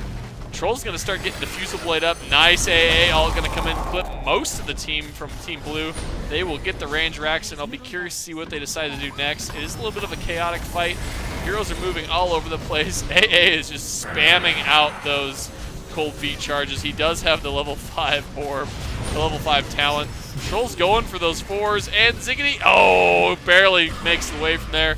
The coil will snap, but doesn't look like he cares too much. Rupture goes down on the Ogre. Snap is going to start beating down the other Snap and ends up getting the kill. Puck aggressively blinks in there. I don't think that's what he wanted to do, and now a nice shrine from Elsie, and then there goes the Puck, and I think Team Blue wants to get the heck out of here. Oh, They did get a tier 4 for that, so pretty good. One thing I want to point out that I don't think you noticed as the wards are still hammering on this tier 4, the troll actually denied the Aegis. Oh wow! I did so not, he must have been a-clicking Roshan and accidentally a-clicked one more time after the Roshan died. Because yeah, he actually denied the Aegis and picked up the cheese after the fact. So I don't know if he was like worried somebody was going to blink in there or something, but I think most likely he was a-clicking and just got it one too many times. Nope, I definitely did not know. I thought it was weird that he had moved an item slot down, and I was a little confused by that, but I didn't have time to... All I saw him was just run back and grab the cheese. Okay, big defense from Team Blue here. Looks like LSC is going to go down on the bottom lane. Rupture and Sheep come down on their first target here. Looks like Venno is going to get an ult off, but I think it only clips one hero. Troll is going to end up going down. Ogre's going to buy back. Lich will be back in just a second. Venno's going to have to buy back as well. LSC's actually taking some decent damage from that Venno ult. They're going to have to be very careful. Nice force staff from Snapped. I'm not sure which Snapped is force staffing who. Tar's going to take a nice ult. Starts bouncing around. That Lich ult's going to do some good damage. Ends up, oh, gets a really unfortunate, oh no! Oh no, it might! Down. Oh, it still falls down. And now Sheepy's going to have to be on the run. Tar's going to end up beaming to him. AA ult is going to completely whiff. Tar's going to end up getting another sheep stick. Ogre covers his friend though, and now Puck comes in here. Beautiful coil and silence on Tar. Tar is going to be beat down, coiled up, and now the question is, are they going to be able to get him out before he gets a big laser off? And they are. Sheepy's going to end up getting another track off on Puck, so he knows where he is. I think Puck is going to leave it at that. I thought they could actually maybe pick off Sheepy, but I don't think they really want to. I don't think they have the intel they want. There's decent enough LSC heroes still online. They don't want to overcommit. Wow. So 2 cores for 2 cores and a support there in the defense. Blue does lose a lot of gold, but all they lose in terms of objectives is one more tier 3. So definitely things could have gone a lot worse there for them. Given as you know, if they just win a fight, they can go probably win the game. Yeah, this is. I was kind of wondering, just with the way that the beginning of this game kind of was, if it was going to be a long one, and it definitely is. Man, experience is tied off. We're probably hitting to the point where most of the heroes are hitting 25. Just kind of curious who isn't 25. Yep, they are all 25. Yep. One thing I really enjoy about the 25 is just see what heroes get for their 25 talent. Ogre picks up the spell Amplification. Puck, we already talked about, grab that gold. Ziggity actually does a aggressive Chronosphere up here. And they're actually going to miss that AAL. I think they're still going to end up getting this kill. Tar's doing a really good job on keeping that troll completely hexed up. And he's down for another 98 seconds. He was pretty far out by himself. I think that was a slight error. I'm not really sure why he was so far out. That troll needs to know by now that he will be a giant target if he's ever caught out. Venno ends up going for the extra Plague Ward damage. Lich goes for the Frost Armor, which is definitely the one he wants to go. Tar goes for the extra laser damage. That's interesting. You go for the 100 extra damage on laser versus the spell lifesteal. Yeah, that is pretty interesting. I guess that he's just figuring that with that the bounce, maybe? Actually, Venno is all by himself out here. Tar is beaming in. Bloodseeker's going to rupture as well. One rupture. Oh, Tar might get in range. Oh, and they do. They end up actually sheeping him down. That will be a dieback. He's down for 2 minutes. Puck's going to come in there. Ends up getting a really nice coil off. Locks in Snap, but looks like Snap is going to end up getting away. And now Tar's starting to lay down the hexes. Lich isn't just sure what to do here. Snap is not going to end up... Oh, he did get the kill. He didn't get much lifesteal. He must not have been blood righted up, and now he is. 2 heroes down for 2 minutes, and now Ziggity's on the top lane here. He's split pushing this thing up, and they have Lich and Puck as the only heroes that can defend. Puck's doing his best bottom lane, but they've got the Tar here, and he's got the Hex up now. He's going to refresh and look for another one. He does get it. He's going to refresh and look for it again, but now they're all rotating onto Tar. They're just going to let this barracks go in the bottom lane, it looks like, and in the top lane. They're going to potentially lose one there, too.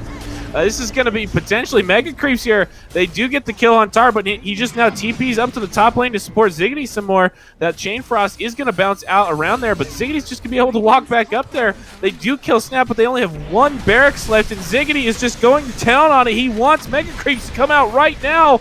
The sheep definitely protects it, and that is megas. And another Chronosphere here from Ziggity. Gonna probably end up getting 2 heroes from that. Puck does immediately buy back. Troll's out for 99 seconds. He does finally have his buyback off cooldown. Looks like LSC might lose Ziggity's. He's so close to death. LSC are keeping his friend alive. Ziggity's gotta get out of here. The cold feet procs start coming all over the place. Lich is going to start going for Sheepy. Another cold feet proc. Tar comes. Sheepy, I'm coming for you, but never mind. I don't really want you're not really that close to me. I'm going to just leave you to die. Now I'm here, though. 2 heroes down from Team Blue, and it's starting to crumble, Legion. I thought they had it.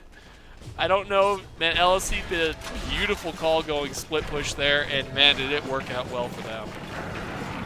Yeah, Blue is at some points in this game has definitely felt like they've been on the verge of picking this game up, the victory up, but just not quite able to do it in the chances that they've had. They've had a couple instances where I feel they've stayed a little bit too long. We talked about like the item selection from the Troll, that Lincoln Sphere, the Puck with the Lincoln Sphere. I just don't think that was the item this game, and they got 2 of them. Yeah, I definitely agree. I'm not the biggest fan of the pipes. I totally get. I think the pipe pick is more of a.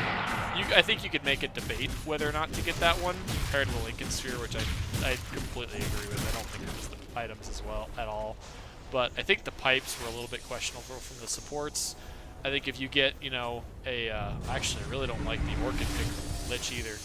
I think if you get more support-related items, Lotus Orb, Glimmer Cape, things like that to protect some of those heroes, especially when they get ruptured. It's just absolutely just imperative. I mean, as soon as they get ruptured, Tar just lays down the living crap of pain on them. And I think those items would have really provided some pretty massive benefit. On the flip side, Tar's decision to go Bloodstone, maybe a little bit questionable, and I am not a fan of Octarine on Ancient Apparition. No, I'm not either. I mean, he's got Ags, Boots of Travel, Octarine. I don't know, he like thinks that he's a core hero, but he's not building any damage. It's very odd to me. Yeah, I think I would have liked to see the same kind of items as we were talking about from the other side. I would have liked to see more support-related Force Staffs. I would have liked to see maybe a Glimmer Cape, a Yule's, something to set up his Cold Feet, especially since he got the proc. If you want to like go greedy, then like I think that like a hurricane pike, you know, like Yeah. like hurricane pike, and then like some damage, like maybe a a chrysalis or I don't know, bloodthorn or something. But it just the Octarine seems like a massive investment in getting your already short cooldown ult to be a tiny bit shorter. Yeah. And I don't think the spell steal is going to get you a point where it's going to be a huge win. Looks like they are going to catch Puck out. Or not Puck. Puck's going to catch Tar out. They come in a lot for him, though. He is going to die. However, I don't know whether... I don't think they have the power to go uphill with Megas. No, I think they need to smoke with like 3 of the heroes. I mean, they need to take their 3 cores, I think, and go smoke. But instead, they're going to leave 2 of the cores in the base, and they're just going to have Troll go in here. He goes in on Ziggity. The Ancient Apparition does come through. They're all converging now on Troll. Big Chronosphere? Yeah, big Chronosphere. Wow. Catches all 3 of them. Sheepy's going to get in here, get some more Shoryukens tossed. Lich is going to throw down his ult. He's actually going to do some reasonable damage, but I think that will be the end of Team Blue's hope for this game. LSC just starts beating the remaining heroes into the grave, and There's GG the is GG. called. Wow, what a nail biter! I had no clue until what, 3-4 minutes ago, something like that. Yeah, I think for the first like 60 to probably the first 60 minutes, this game was very, very close, and just a couple good fights from LSC, a couple questionable decisions from Blue is the difference. So a great first game. I hope the next one is as exciting. Yeah, absolutely. Well, guys, I think I'm guessing the players are going to need a little quick bathroom break, and then we will be back for game 2 of this 2-game series. We'll see you in just a few.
after a barn burner game 1, we're ready for game 2 of Team Blue versus Lemon Snow Cones in AD2L Season 17. I am here with Legion 170. Legion, are you ready for another barn burner? Yeah, I mean, let's hope we see some more good Dota. That was about 60 minutes of really great Dota, and then a team found a way to win. So, Yeah, I think we're seeing some familiar heroes, maybe slightly mixed up a little bit. At this time, LSC are going to pick up the Lich first pick, and then follow up with the Spirit Breaker. I really like the Spirit Breaker against Clinks. They didn't even know it was coming. yeah, Spirit Breaker is just one of those heroes that is great to have on your team if you're playing as to run at them, and Bloodseeker, another hero that's just great to have if you're playing as to run at them. A thing that I am a little bit surprised on is that the Void has been ignored pretty much up to this point. Team Blue dealt with it fairly well for the first 40 to 50 minutes of that game 1. But it's still one of Ziggity's strongest heroes, but maybe they're going to look to mix it up a little bit here. Although they do have Lich, who has some pretty good synergy with that hero. Yeah, I almost wonder if we might see MK, but now we got Storm coming out from Team Blue. Ooh, I think I really like MK on LSC. Or the Monkey King. Yeah. I think Monkey King could be pretty useful in this game. He's got decent lockdown for the Storm. He's a good defusal carrier. If he gets a defusal plus the Echo Saber, he's going to be able to drain mana very quickly. On top of the Spirit Breaker CCs, so if they can get a Monkey King stun into the Spirit Breaker ult and a charge immediately, especially with Blood Right up, they could really deal with him pretty well. You also have the choice of the classic counter, the Anti-Mage. Legion comes out here, so probably going to see an off-lane Legion and a Ziggity Bloodseeker.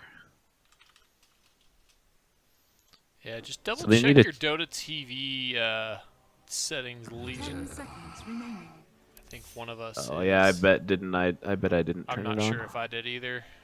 Nope, I didn't either. Okay, It's mine team, is right? on now. Yeah. Perfect. Apologies to Dota TV viewers. Yep, big time as well. We were both running a little late this evening, so we just kind of forgot to double check some settings. Big shout out to Distant Echo, who's here watching us, giving us the heads up. Appreciate it, man. Watching his teammates. I don't know if he's seen the Tar highlight video, but he had some pretty good highlights in that as well. Tar's trying to get it up on YouTube, and if he does end up getting it on there, we will definitely share it out. It's kind of LSC's highlights as a team as a whole, so it is a little long, but I actually really enjoyed it. And I will say there's a couple casters in it that I think are pretty good. I don't know. They're all right. Yeah, Fafnir's pretty good, and I'm sure one of those other guys is pretty decent as well. No, but we do make some appearances in there.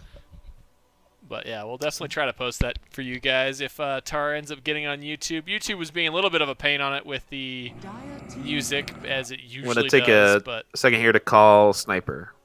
Sniper? Oh man, that is a...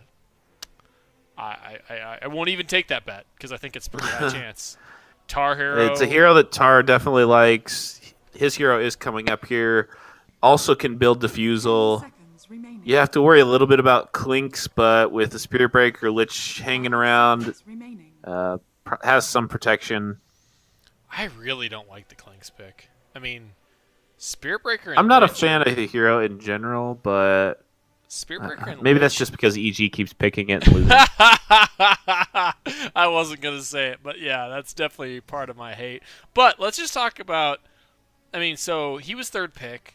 The first two picks from LSC were Lich and Spirit Breaker. Both those heroes work so well at dealing with Lich. Lich is all about just dealing out massive DPS as fast as possible.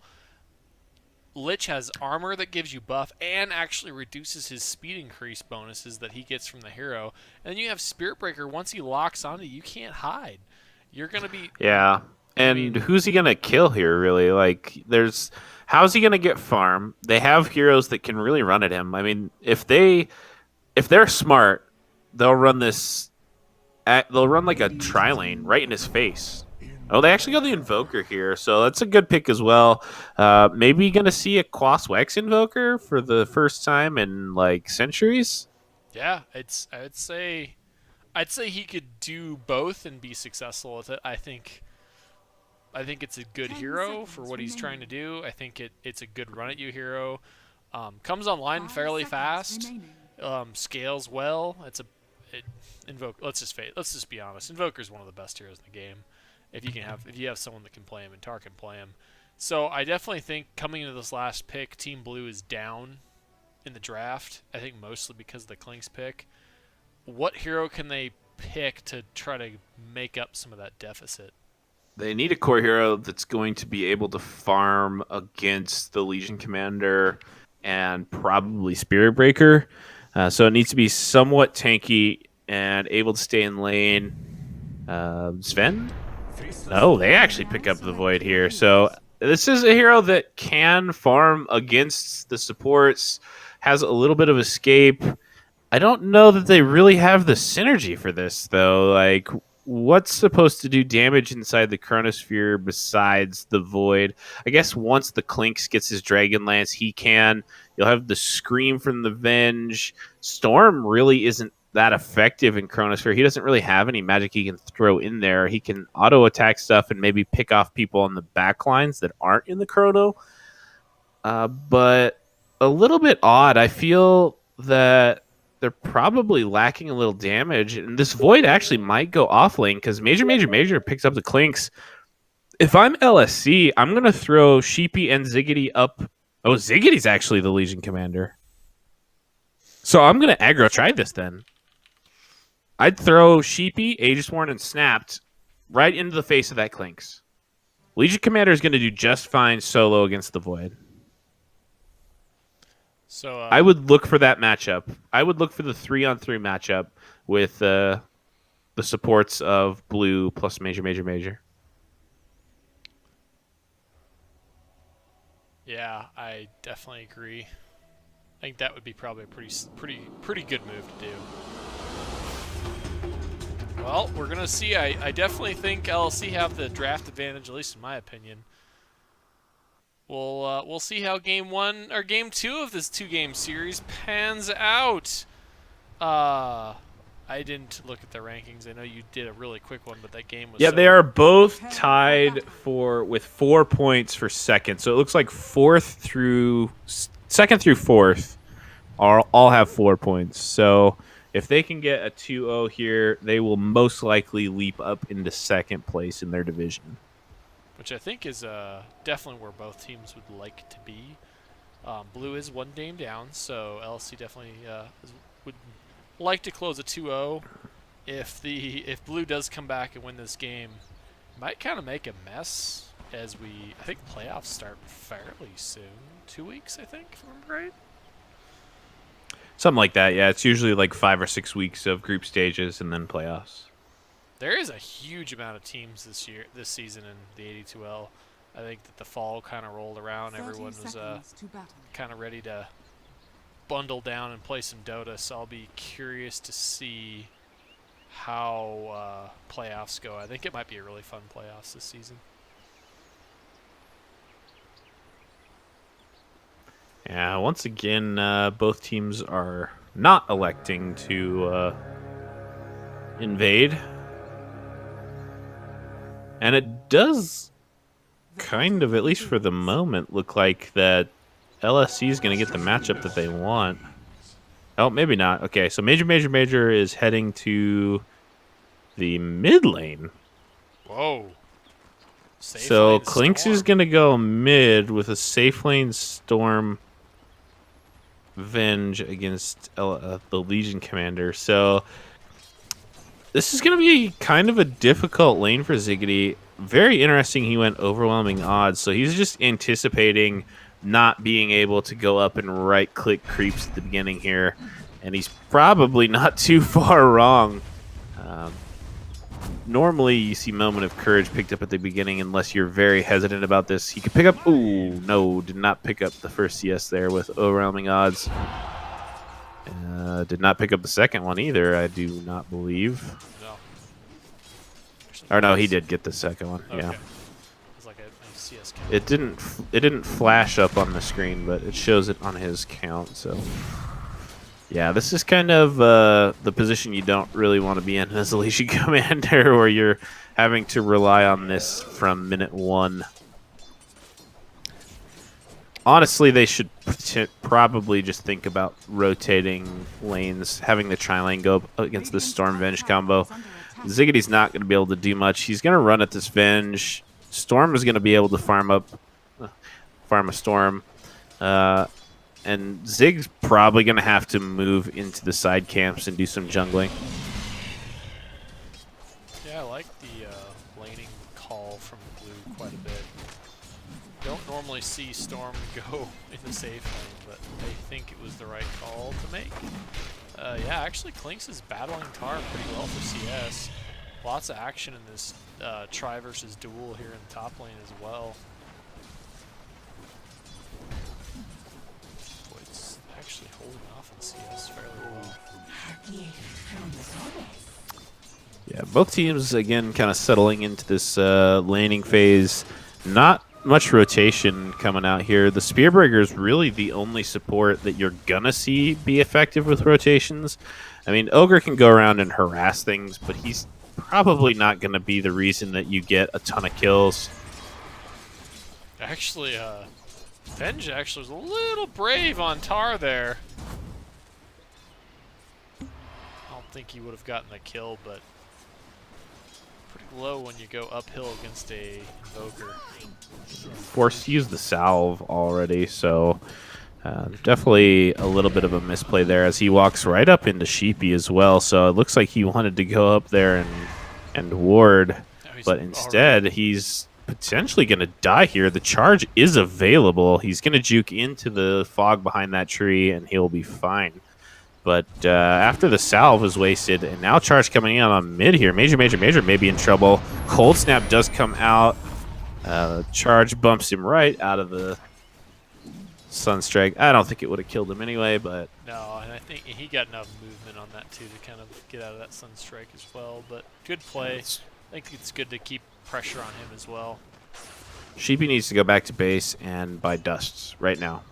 Yeah. He doesn't have mana anyway, so he can go up, he can collect this rune in the bottom lane, then he needs to go directly to base, pick up mana, pick up boots, maybe pick up like a wind lace. He's not going to have enough for boots and the dusts, but pick up a little bit of movement speed with that and like a TP.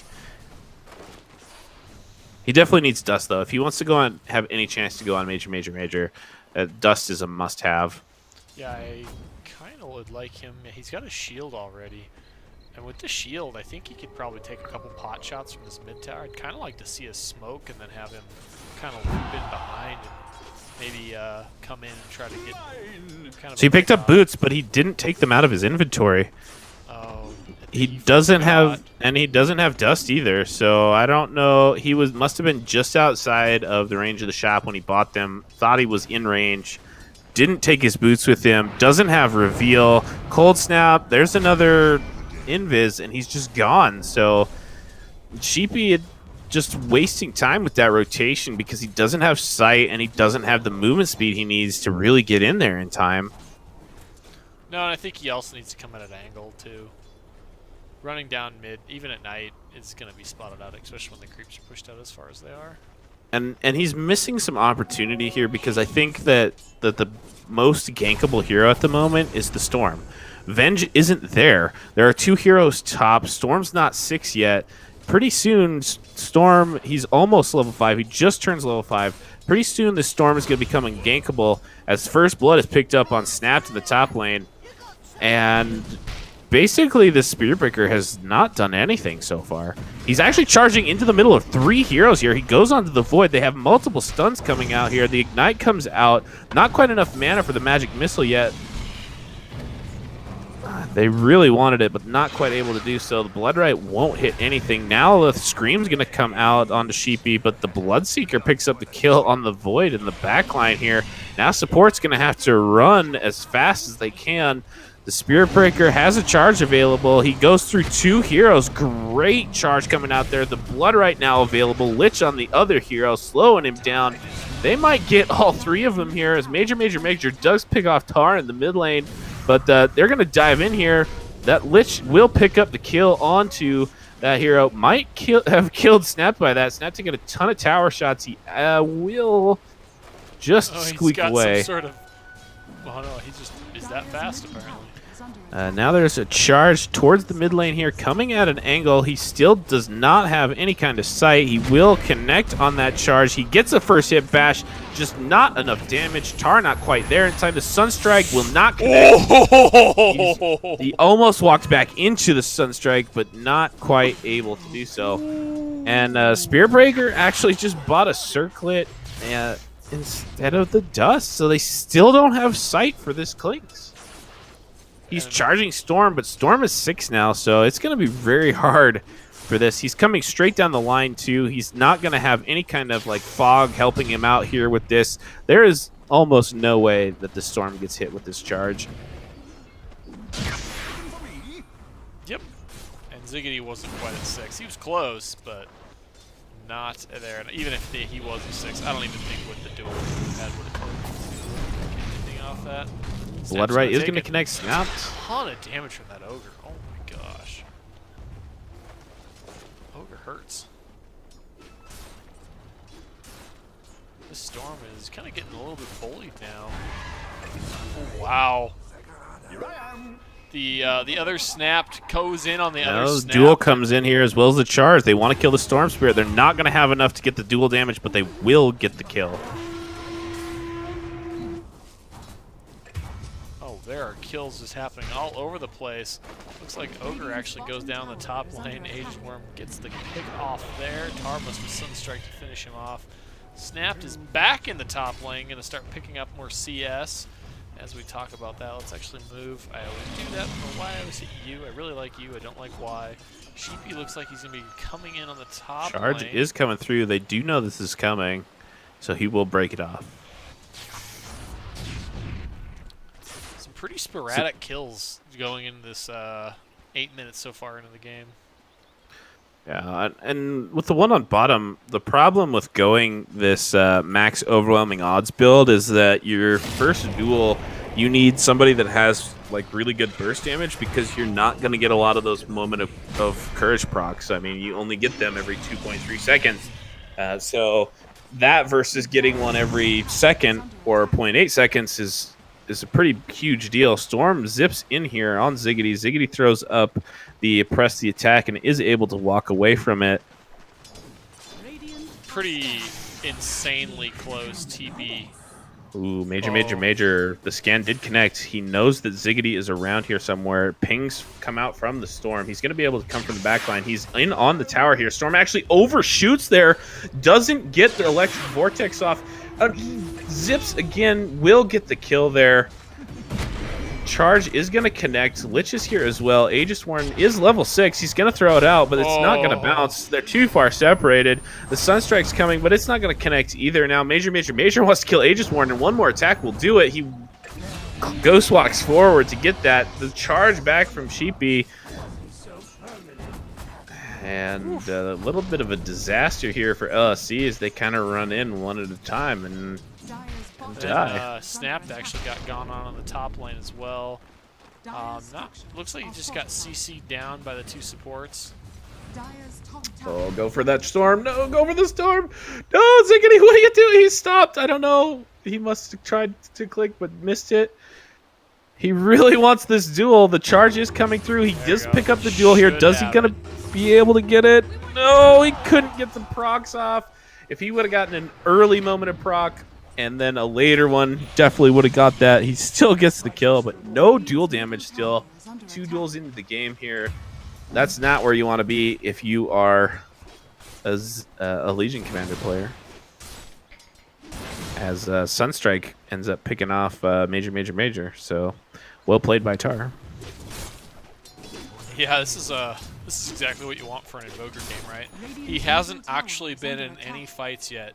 Yet he is 2-1, so not too bad. And we kind of find ourselves, honestly, in about the same position that we were at the beginning of the last game, where two of Blue's cores, their mid laner and their safe lane player, are at the top of the net worth chart, followed by the cores of LSC. So a little bit reminiscent, except this game, it looks like one of the supports, the Ogre for Blue, is actually going to be the rich one. So very similar games here. Oh my goodness. The Lich Alt will bounce through there, but it's not going to do enough damage, and Snaps just gets wrecked. And here's Storm Spirit. He wants to pick up this kill. An odd swap there to pull him out of the Electric Vortex. Maybe not communicating fully. Ziggity is going to TP in here, throws down overwhelming odds, but there's not really much he can do at this tower by himself. And the backline there, it looks like Sheepy was trying to go for the Void, does not end up getting that kill, and now Void wants to go on the hunt. I don't think he's going to be able to catch him either, so they're just going to end up splitting ways as they do get the top tower. Void is very low on experience, though. 12 minutes in the game, and he's level 5. Oof. That's a rough game for a core. Blue's actually being very aggressive here. Ball Lightning ends up going up on Snap, and Snap's going to go down again. He has died a lot this game. Very uncharacteristic for Snap. He does have 3 kills, but 5 deaths to his name already. Stupendous. Yeah, and this is exactly what you want to do if you're Blue. You've got your Storm Spirit at level 9. You've got your Clinks at level 10. Like, you just kind of death ball, collect some towers, then you spread out, use that map advantage to farm up. You don't really need to rely on the Chronosphere quite yet. But he is almost 6 now, so he's doing a little bit of farming in lane. He's like 1 creep away from it. Now he is 6. So now they really can death ball and take some of these towers and take some fights. Like, LSC does not really want to be taking a 5-on-5 fight right now. They are built for pickoffs, and they're just not quite in a position where they're going to be able to get any pickoffs. The Legion Commander is nowhere near the Blink Dagger. The Bloodseeker is not having nearly as good a game. Is actually going to go S and Y first. Bloodright is going to not connect with Venge Snap. Magic Missile comes out. Now the swap to bring him out here. The nice scream there. Ooh, Lich Alt is going to bounce through here. It's going to connect. Kills off the Vengeful Spirit. Now it bounces through some creeps. The charge onto Major is still coming through. The Aegis Ward's still available. Controls here with very little mana. They do have the Void and the Chronosphere available. So that charge is actually going to connect onto 3 heroes. Sunstrike comes out as well, but not going to be able to get off the ult as the Electric Vortex comes through there. He's trying to get that ult off, just can't do it. Sheepy goes down. In the bottom lane, Ziggity's trying to take this tower, but we have mass TPs coming out here. Chronosphere is going to connect on him to hold him in place for long enough. The Scream comes out. Here comes an Ignite and the stun, and this is a dead Legion Commander. Nice control from the supports. Really well stacked spells. Can't complain too much about that. Illusion.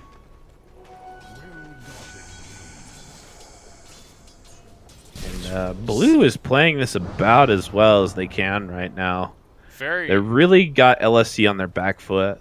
And their execution has been very well. They've really, I think, kind of tightened down their game plan. They had some interesting calls where all the team members didn't seem to quite get on the same page.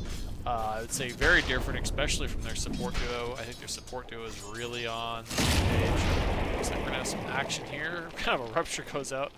Not as we talk about teams on the same page, I think LSC was a little off on that one. I think the rupture probably could have been held for a little bit.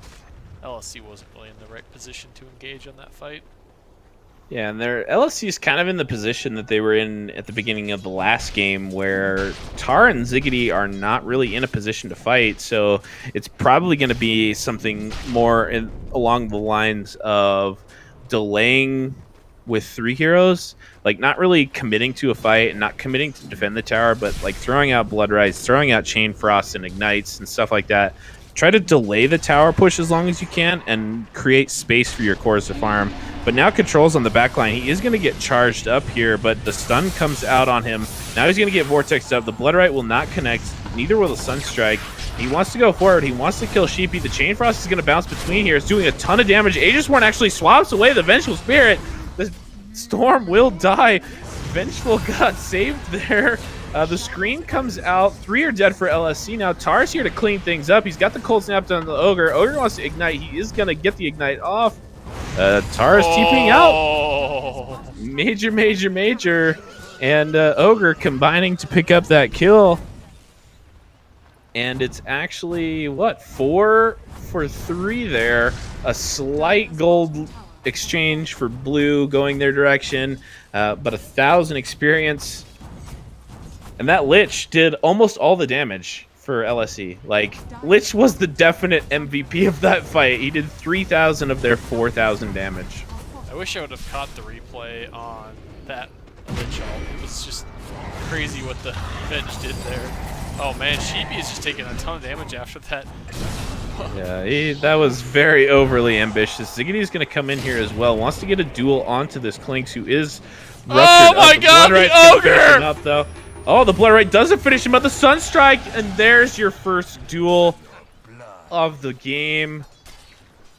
I will Wow. say, what a play from Ogre, though, knowing that his Clinks is probably going to die, trying to protect him from the duel, but his play did not quite work out the way he wanted, and the duel still happens.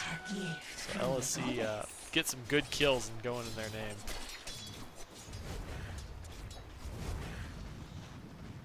Let's see what Tar's got. Just his Midas. The Scepter's actually getting Ziggity has progress. finally, I mean, not finally, it's only like 17 minutes, but he has picked up his Blink Dagger. Like, you would have liked it to have come sooner, but he's got that. He's got his first duel victory.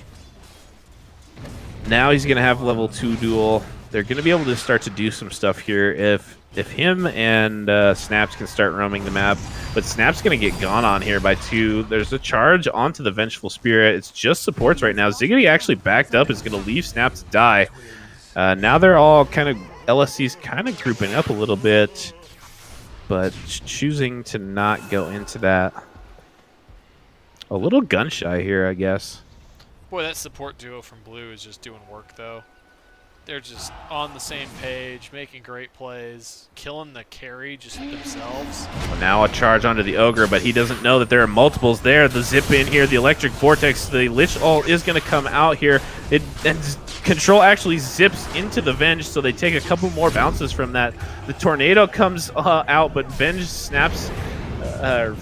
swaps and tries to get out, but no, both supports are going to go down there. Control does not go down.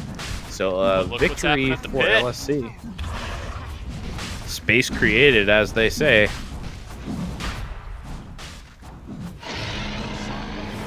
And charge is going to come out. It does. Oh, the Sunstrike. Wow, Beautiful charge, Sunstrike. Well, having that charge on him, being able to give him that vision was pretty key there. Probably makes those Sunstrikes a little bit easier. Yeah, absolutely. Clinks is well on his way of having his Deso. He's got his Medallion online. Age is in tow. He is starting to output a ton of damage. Searing arrows at max level. How's the Storm doing? Storm is third on the net worth chart. He's got his Bloodstone. He's got 13 charges and about 700 gold away from Boots of Travel. So if he can continue doing what he's doing and continue the snowball, he'll do very well. Like we said, the LSC doesn't really have the lockdown. Like, they have... I felt that they had the potential to deal with this Storm, but now I'm not so sure. Tar has maxed out Wex, so he is going to be able to throw out some nice EMPs in the middle of some of these fights. But beyond one of those landing or a Bloodrite landing, like, really they don't have a way to deal with this Storm. It's very unlikely that he's going to be in a position to get Blink dueled. And honestly, you probably don't want to use your Blink duel on him anyway. No, probably not. You probably want to get this Blade Mail up and use your duel on the Clinks. Yeah, I think Clinks or potentially a support, depending on Yeah, it's a if the team supports are like very isolated, like getting a support is going to be good because easy dual damage. But if the Clinks is maybe out of position a little bit and you can pick him, that's going to be huge for your team because he's the highest net worth hero in the game. He's the most damage output for the game. Yeah, he's got Aegis, but if you can get rid of that Aegis right away, get some damage for it, it's going to be a good trade. Also, the Venge, I mean, it's only level 9, so the swap isn't a massive range, but that swap's just irritating as hell for a Legion Commander. I'm surprised you didn't time walk that. Oh man, speaking of the duel, comes in there, starts putting down in the Clinks. Clinks is going to survive, ends up being okay. Aegis is still online, so if he does die, he will come back. Chain Frost is just moving back and forth. LSC is just doing work in this team fight. I think Clinks is going to go down twice. That Chain Frost killed 3 heroes essentially right there. Ice Wall is going to come out to slow down Major. They dust, but it doesn't connect on him. They don't know where he is. Bloodright won't connect either. They have some time here until the next dust. He's actually going to get away. Wow. So, I already looked, so I want to see if you can take a guess at how much damage that Chain Frost did. 3,500 damage. Not quite that much, only 1,700, which I was a little surprised about. So the last one was actually a little bit better, but the damage on this one resulted in 3 kills. Yeah. Oh, Void gonna go for the Chronosphere, and that's a dead Ziggity. Even though it didn't do as much damage, it was insanely effective. I mean, just 1,700 damage is just feeling the love right now. Lots of deaths for some of the core heroes. Poor Snap, 4 and 8. Ooh. Yeah, this is pretty much like what you want from this game for Blue. Like everything is going their way. Yeah, it's only a 1,000 gold difference, but they are managing to put together some good kills into 2 objectives, and that's what this patch of Dota is all about. There's only 2 outside towers remaining for LSE as a smoke does come out here from Blue, while LSE have not yet managed to take a single tower. Yeah, very brutal. Dire's middle tower is under So much map control. Sid, I think they can probably take this tier 2 too. LC's out of position. They're all hiding in the base. Charge will come in, but gets canceled at the last second there. I don't blame They them can go one bottom as well. bit. It's under half HP. Like that's an easy tower down there if they want it. Snapped is just struggling to get farm this game. He's got his blade mail up, and that is it. He is way down the net worth, only above the supports. Not a fun game for him. He's not getting the kills he wants. He's just dying all over the place. This might be one of those games where you're going to put Tar up on a pedestal and just have him work his voodoo magic, hopefully take a couple big team fights, and I think LLC realize that, and they want to see if they can get some pickoffs. Yeah, they're feeling some pressure here. The Spearmaker, they're splitting into 2 fights here, actually. The Ogre's going to run into Ziggity while the Charge goes forward onto the Void. Ziggity may be in a little bit of trouble here. He's going to be forced back. Now the Chain Frost is going to bounce between 2 heroes here right as Control zips into that thing. It's going to hit on him as well. AD2L gets a double kill. The Void goes down in the bottom lane. The duel does come out. It's actually going to be lost here thanks to Major, who picks up a triple kill there. And all of a sudden, a fight that I thought was going the way of LSE, thanks to AD2L's Chain Frost, comes about back even. No, look at that gold change. It actually goes in the favor of Blue. Yeah. I question the split. I think their logic was, hey, we can pick off 2 targets, no problem. But they end up losing quite a few heroes. And I think the original plan was to go for the Void. It was just they went 2 different directions up the ramps, and because of that, Ziggity and I believe AD2L, yeah, Ziggity and AD2L just kind of ran into a number of the enemy heroes. So I don't think that was an intentional split up. It was just they took two different paths, and that was the result. Target's swapped back into the tower a little bit here, but they don't have follow-up as I'm not sure controls where zip towards the Storm mid went. lane. Yeah, he went for the mid lane there, and because of that, the Vengeful is going to die.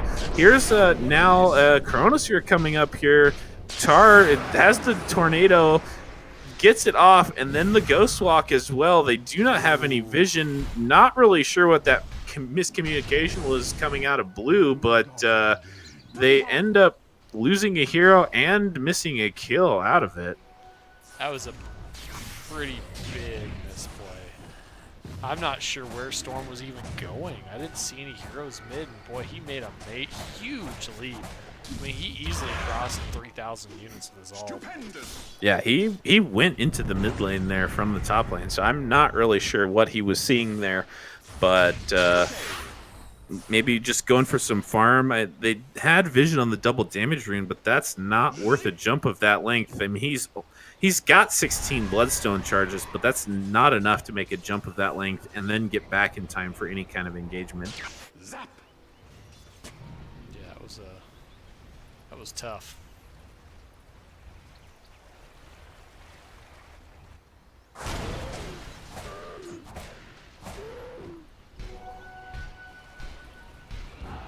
Looks like Roche is going to be up in, what is that, minute and a half-ish? Minute 15? Am I reading that right? He was going to respawn in a minute 10. Okay. That's pretty close. You don't have to read that clock anymore if you just hover over the that's right. Roshan I thing. forgot about that. Yeah. I forgot Tar or one of the LC guys told me that.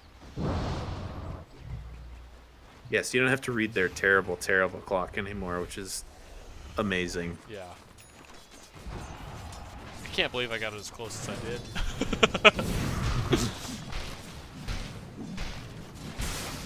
So let's see here. So all tier 2's down for LSC. Oof, even a tier 1's still up for Blue. Blue is, I think they just got to clean up a little of their communication problems, and they're going to be in really good shape. Probably, whose ward is this? I can't tell.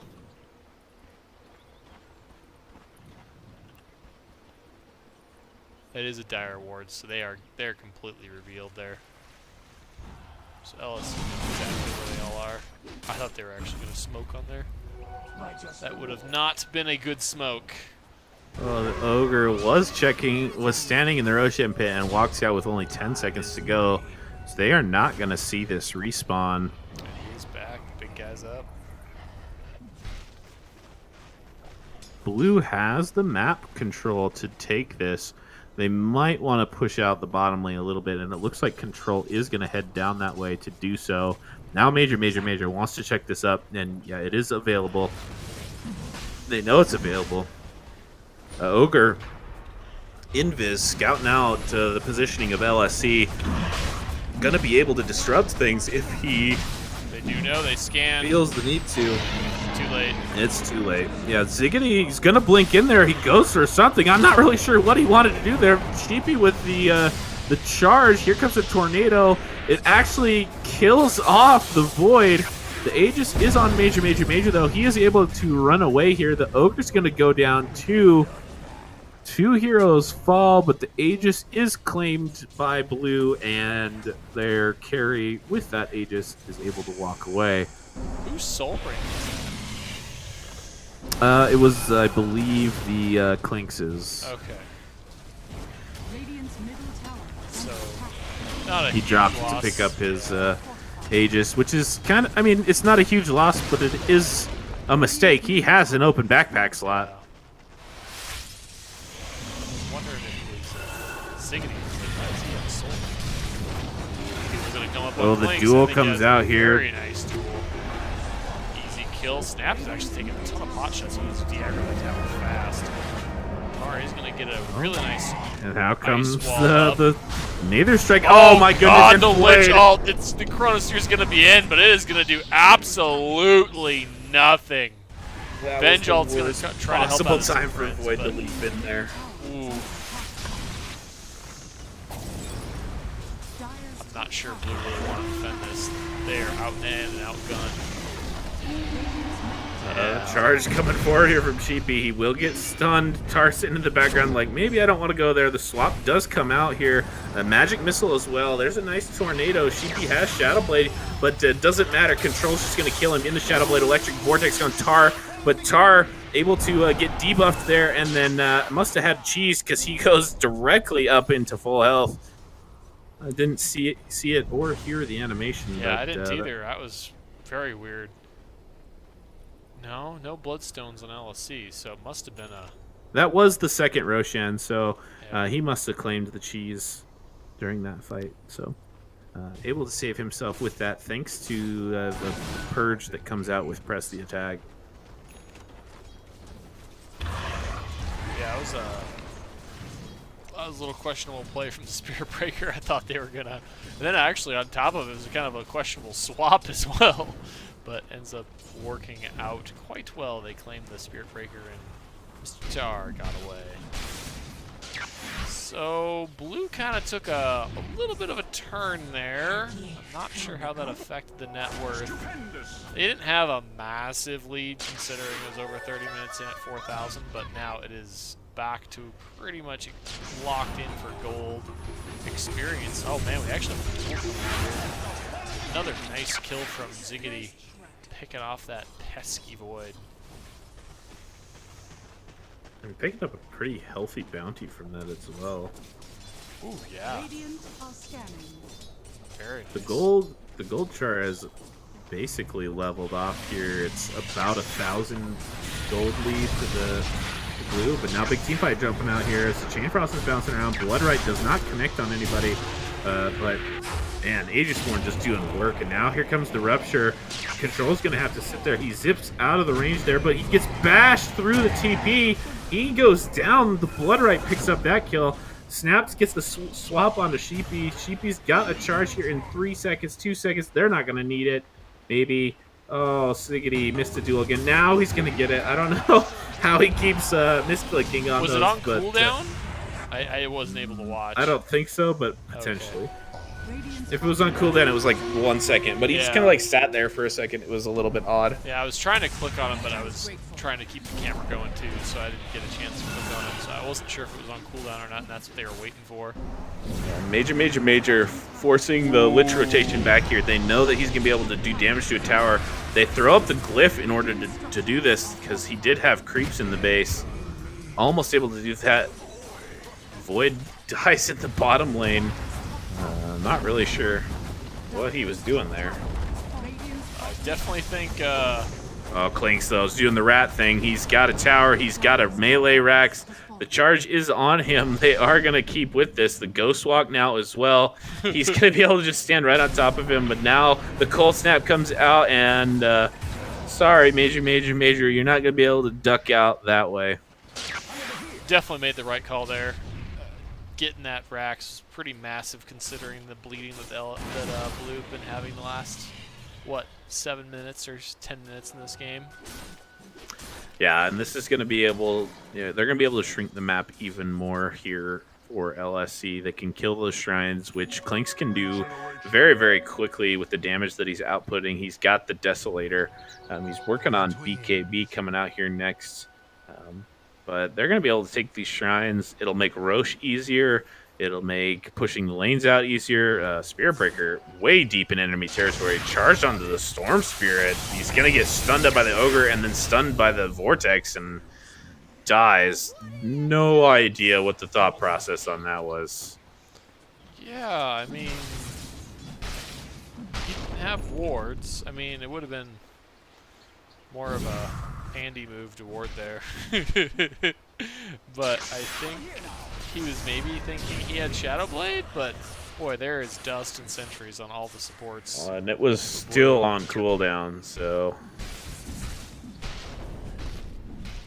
Yeah, I'll see. I mean, I would say Blue's been kind of having a little bit of a bleeding problem with kills, and LSC want to be careful not to do the same thing. They are not in it. They have a slight, maybe a slight hold on the game, but it's just their hands are barely even on the wheel. Blue could easily turn this around with that Storm Spirit, and the Clinks is just outputting just a ton of damage. His BKB will be online shortly. Can finish up that to the medallion to a solar crest. Get some evasion. Even potentially a hurricane pike. He's got a lot of building to go. DD on Clinks. Lots of heroes here from LSC though. I don't think Storm wants to go in. Whoa, what's this Vengeful doing here? Maybe a little bit of a... Didn't quite get the memo from his team? Now both supports are going to go down instantly, and the cores need to get out of here in a hurry. Yeah, if that Storm Spirit gets caught, might be Elena Rax. I'm sure he's got buyback, but... Oh, he doesn't have buyback. Missing. Oof. I think we have another nail biter here, Legion. I'm not really sure what to think. Yeah. Just a couple it's a quicker paced nail biter, but it's still definitely a nail biter for sure. I feel a good Chronosphere here could change the tide. Ziggity wants to be really careful here, and he gonna do everything he can to help his friend Tar, but not enough. Tar will go down. Sheepy is just, I don't know what Sheepy's doing. He was all out there by himself, and he's gonna go down too. And now it's Blue's turn to just start roaming up mid. Yeah, once again in this game, each time a team gets kind of a foothold in the game, they do something a little bit silly and throw it back. Storm now actually TPs up into this top lane. This could be kind of dangerous. Ziggity is behind. He's got the blink. Doesn't quite get the duel. He went for the overwhelming odds first and just wasn't able to click on him in time. Major is going to pick up a tower kill there. He silences the Legion to try to prevent the duel, but it doesn't matter. Chain Frost and Blood Rider are going to do the damage for him, and now here comes a duel win for Zig. Neither hero for the Radiant has buyback. And here we go again.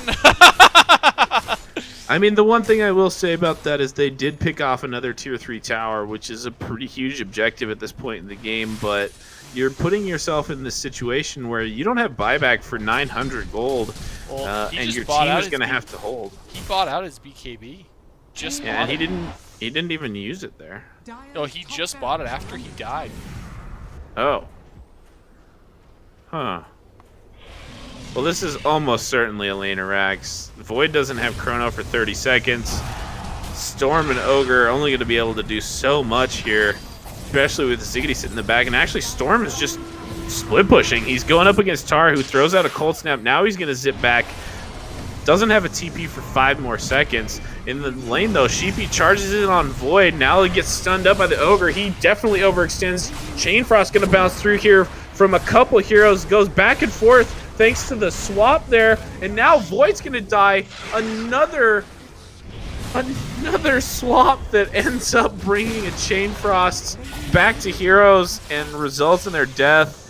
This poor Vengeful has just been trying and trying, but not quite able. Electric Vortex comes through, and they get a couple kills there. The Bloodseeker goes down. The Lich as well. 2 huge kills there. Coming to Major, and Storm.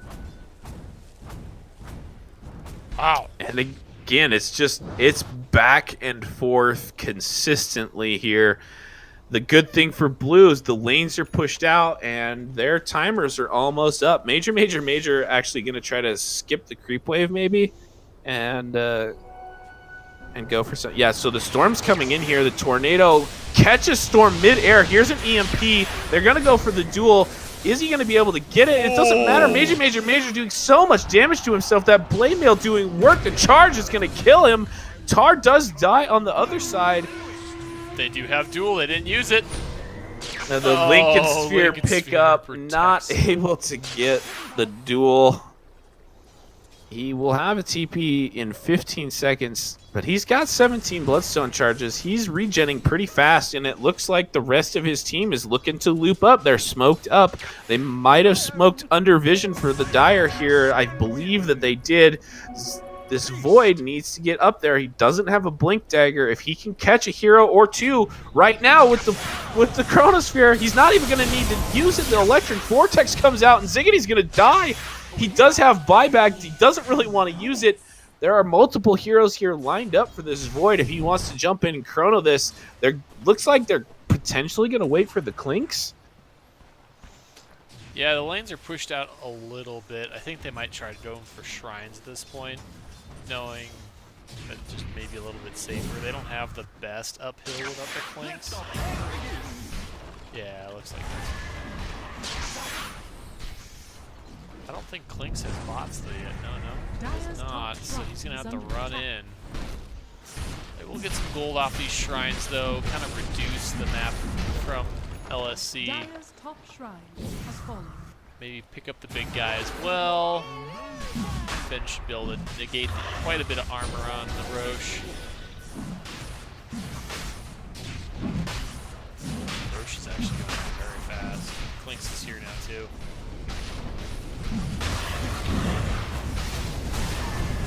What do you think, Storm? Yeah, Storm's prepped and ready to go. Grab the Aegis. Grab the cheese. Looks like the Void's gonna grab the cheese. Man, Yeah, so my guess is going to be here that they're going to use the 4 heroes, the non-Clinks heroes, to go in and for a team fight. That's why they give them the Aegis, the cheese, and then they want the Clinks to just go through and either find heroes that are by themselves or to just split push towers. He walked into a sentry so they know that he's there, but he can just walk up and kill this tier 3 tower at any time that he wants to. Like, just a quick strafe, and he's going to get it. And yeah, he realizes that now. Here's the strafe. Here's the easy tower kill. The Blink comes forward now with dual damage. The other 4 want to do something. They can. Bloodright is going to connect. A winner comes out for Ziggity, but a nice Chronosphere connects on 3. Tar's throwing spells into the Chronosphere. Void is disarmed now. Ziggity wants to do stuff. He gets stunned up, though. Blue's going through the background here. He wants to kill off Tar. He's maybe going to be able to. He does have Aegis available here. They get the Shrine off. He dodges the Whirlwind with his Zip, and now he's in the middle of things here. Lincoln's does get picked, and he walks he walks into the fountain, picks up a BKB of his own, and then just zips backwards and away here. On the back line, Major is back. He bought back for this fight. They're not going to be able to do anything with it, though. And they're going to just have to take it at that. So they get a tier 3 tower. Actually, Storm maybe still into some trouble here. Bloodright not going to connect. The Lincolns did get procced there. It was the duel again, I believe, that killed it. He didn't have enough to get through now. Now he's going to get ruptured up, and he's gonna die. Blue, what is happening? Now Major, he bought back for this. He's gonna die back. Do they have the right clicks for this? He's invisible. Do they have sight for him? They've got a sentry on the Lich. Tar is right on his tails. He's slowing him down. He can see him. The dieback from Clinks and Blue are just falling apart here. Things were going so well for them. They did get the second barracks in the top lane here, and the other barracks are exposed, but they cannot afford to be dying like this, especially with the diebacks. Clinks now cannot afford to die. They're gonna have to wait till Roshan or buyback, and it looks like they're both gonna be up about the same time. So this game is going to go even longer, Sequoia.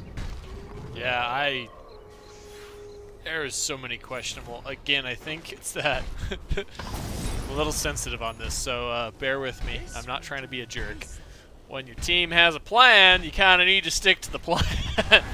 I think they had a really good plan with Clinks going in on that lane. I think at that point you just commit to your plan. Clinks gets caught out, you back off, let him respawn and reset. Instead, it was just kind of a messy fight. Their teams, Blue was not quite there to get there in time. It just wasn't a very clean fight, and I think they got punished because of it. Oh, Ogre is going to get completely caught out as well. Yeah, I think that's a very dead Ogre. In fact, Venge is just going to have to be very careful.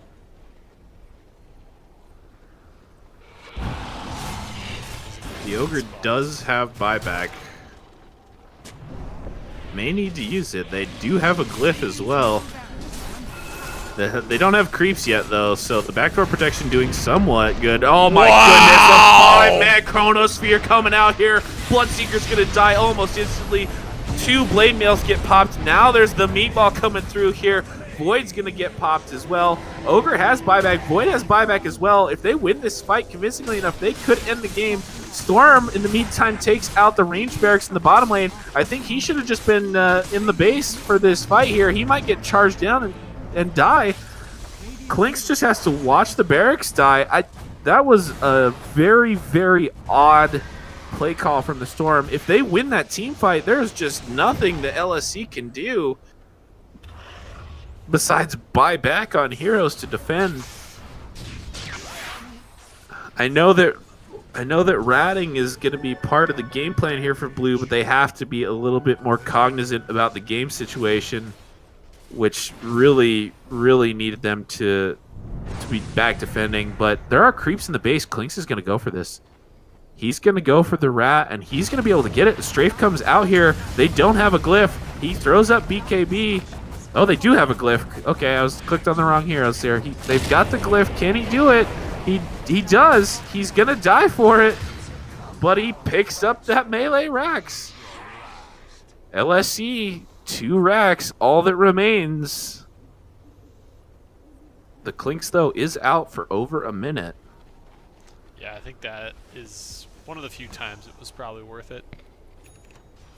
Oh, now Venge is out of position. Ziggity blinks forward, throws out the Blade Mail. Magic Missile is going to be his prize there, but the Ogre is caught in the middle of things. He's going to be the nice consolation. There's a duel, and there is a winner for Ziggity. He's got the plus 40 as well, so 212 bonus damage for him. Ogre buys back immediately, and it looks like LSC might just go for tier 4s. Ogre's buffing up the tier 4s as much as he can. He throws out some Fire Blast as well as an Ignite. Ignite's coming everywhere. The Chain Frost bouncing very nicely. The Void's going to go down. He has buyback as well. The Venge dies as... The Void needs to buy back here. I mean, he just doesn't have a choice. Can he get as good of a Chronosphere as he got last time? Storm is sitting way in the back looking for the best place to zip. Oh, he almost had a 4-man, but he gets bashed in the middle of it, and he's just going to die. The dieback from the Void, and this could be the end for Blue. They do call it there, Solaire. Dire's middle tower is under attack. Oh. It must not have been a fake call. Or it must have been a fake call. They're going to try for this, maybe a little bit more. The Storm is up. The Clinks is up as well. And maybe a little bit premature on calling that. They are going to only have 1 set of barracks as well, but they have a tier 2 tower defending them.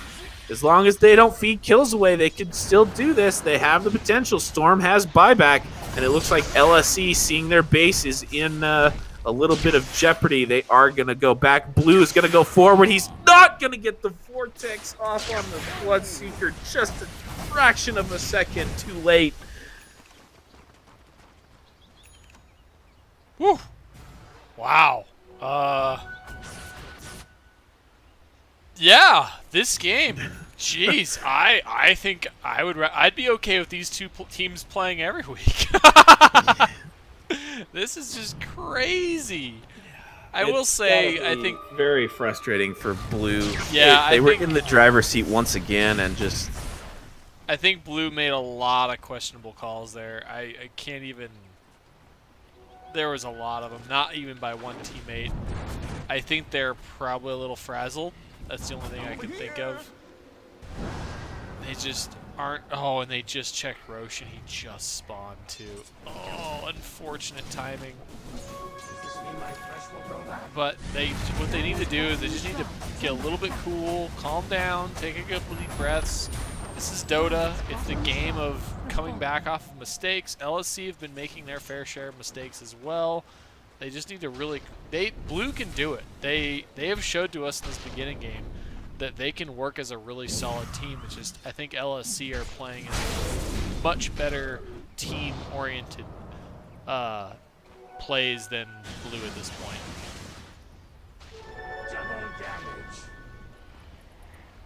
Oh, and Tar just scoped out Roche. He knows it's there.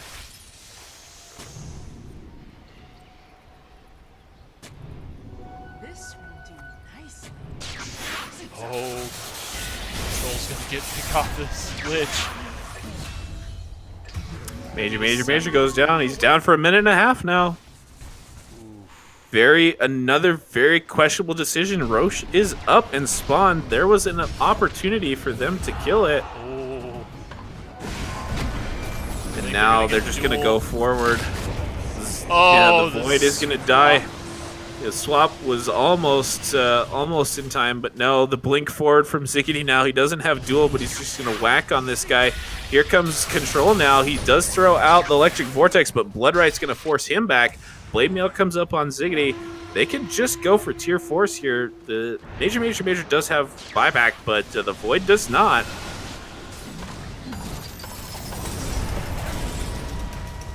And yeah, they're going to go for this. They're going to go for the win here. Yeah, I think they're making the right call. Blue Control tried to do the zip through chick, but that doesn't work on the siege units, and there were 3 of them there.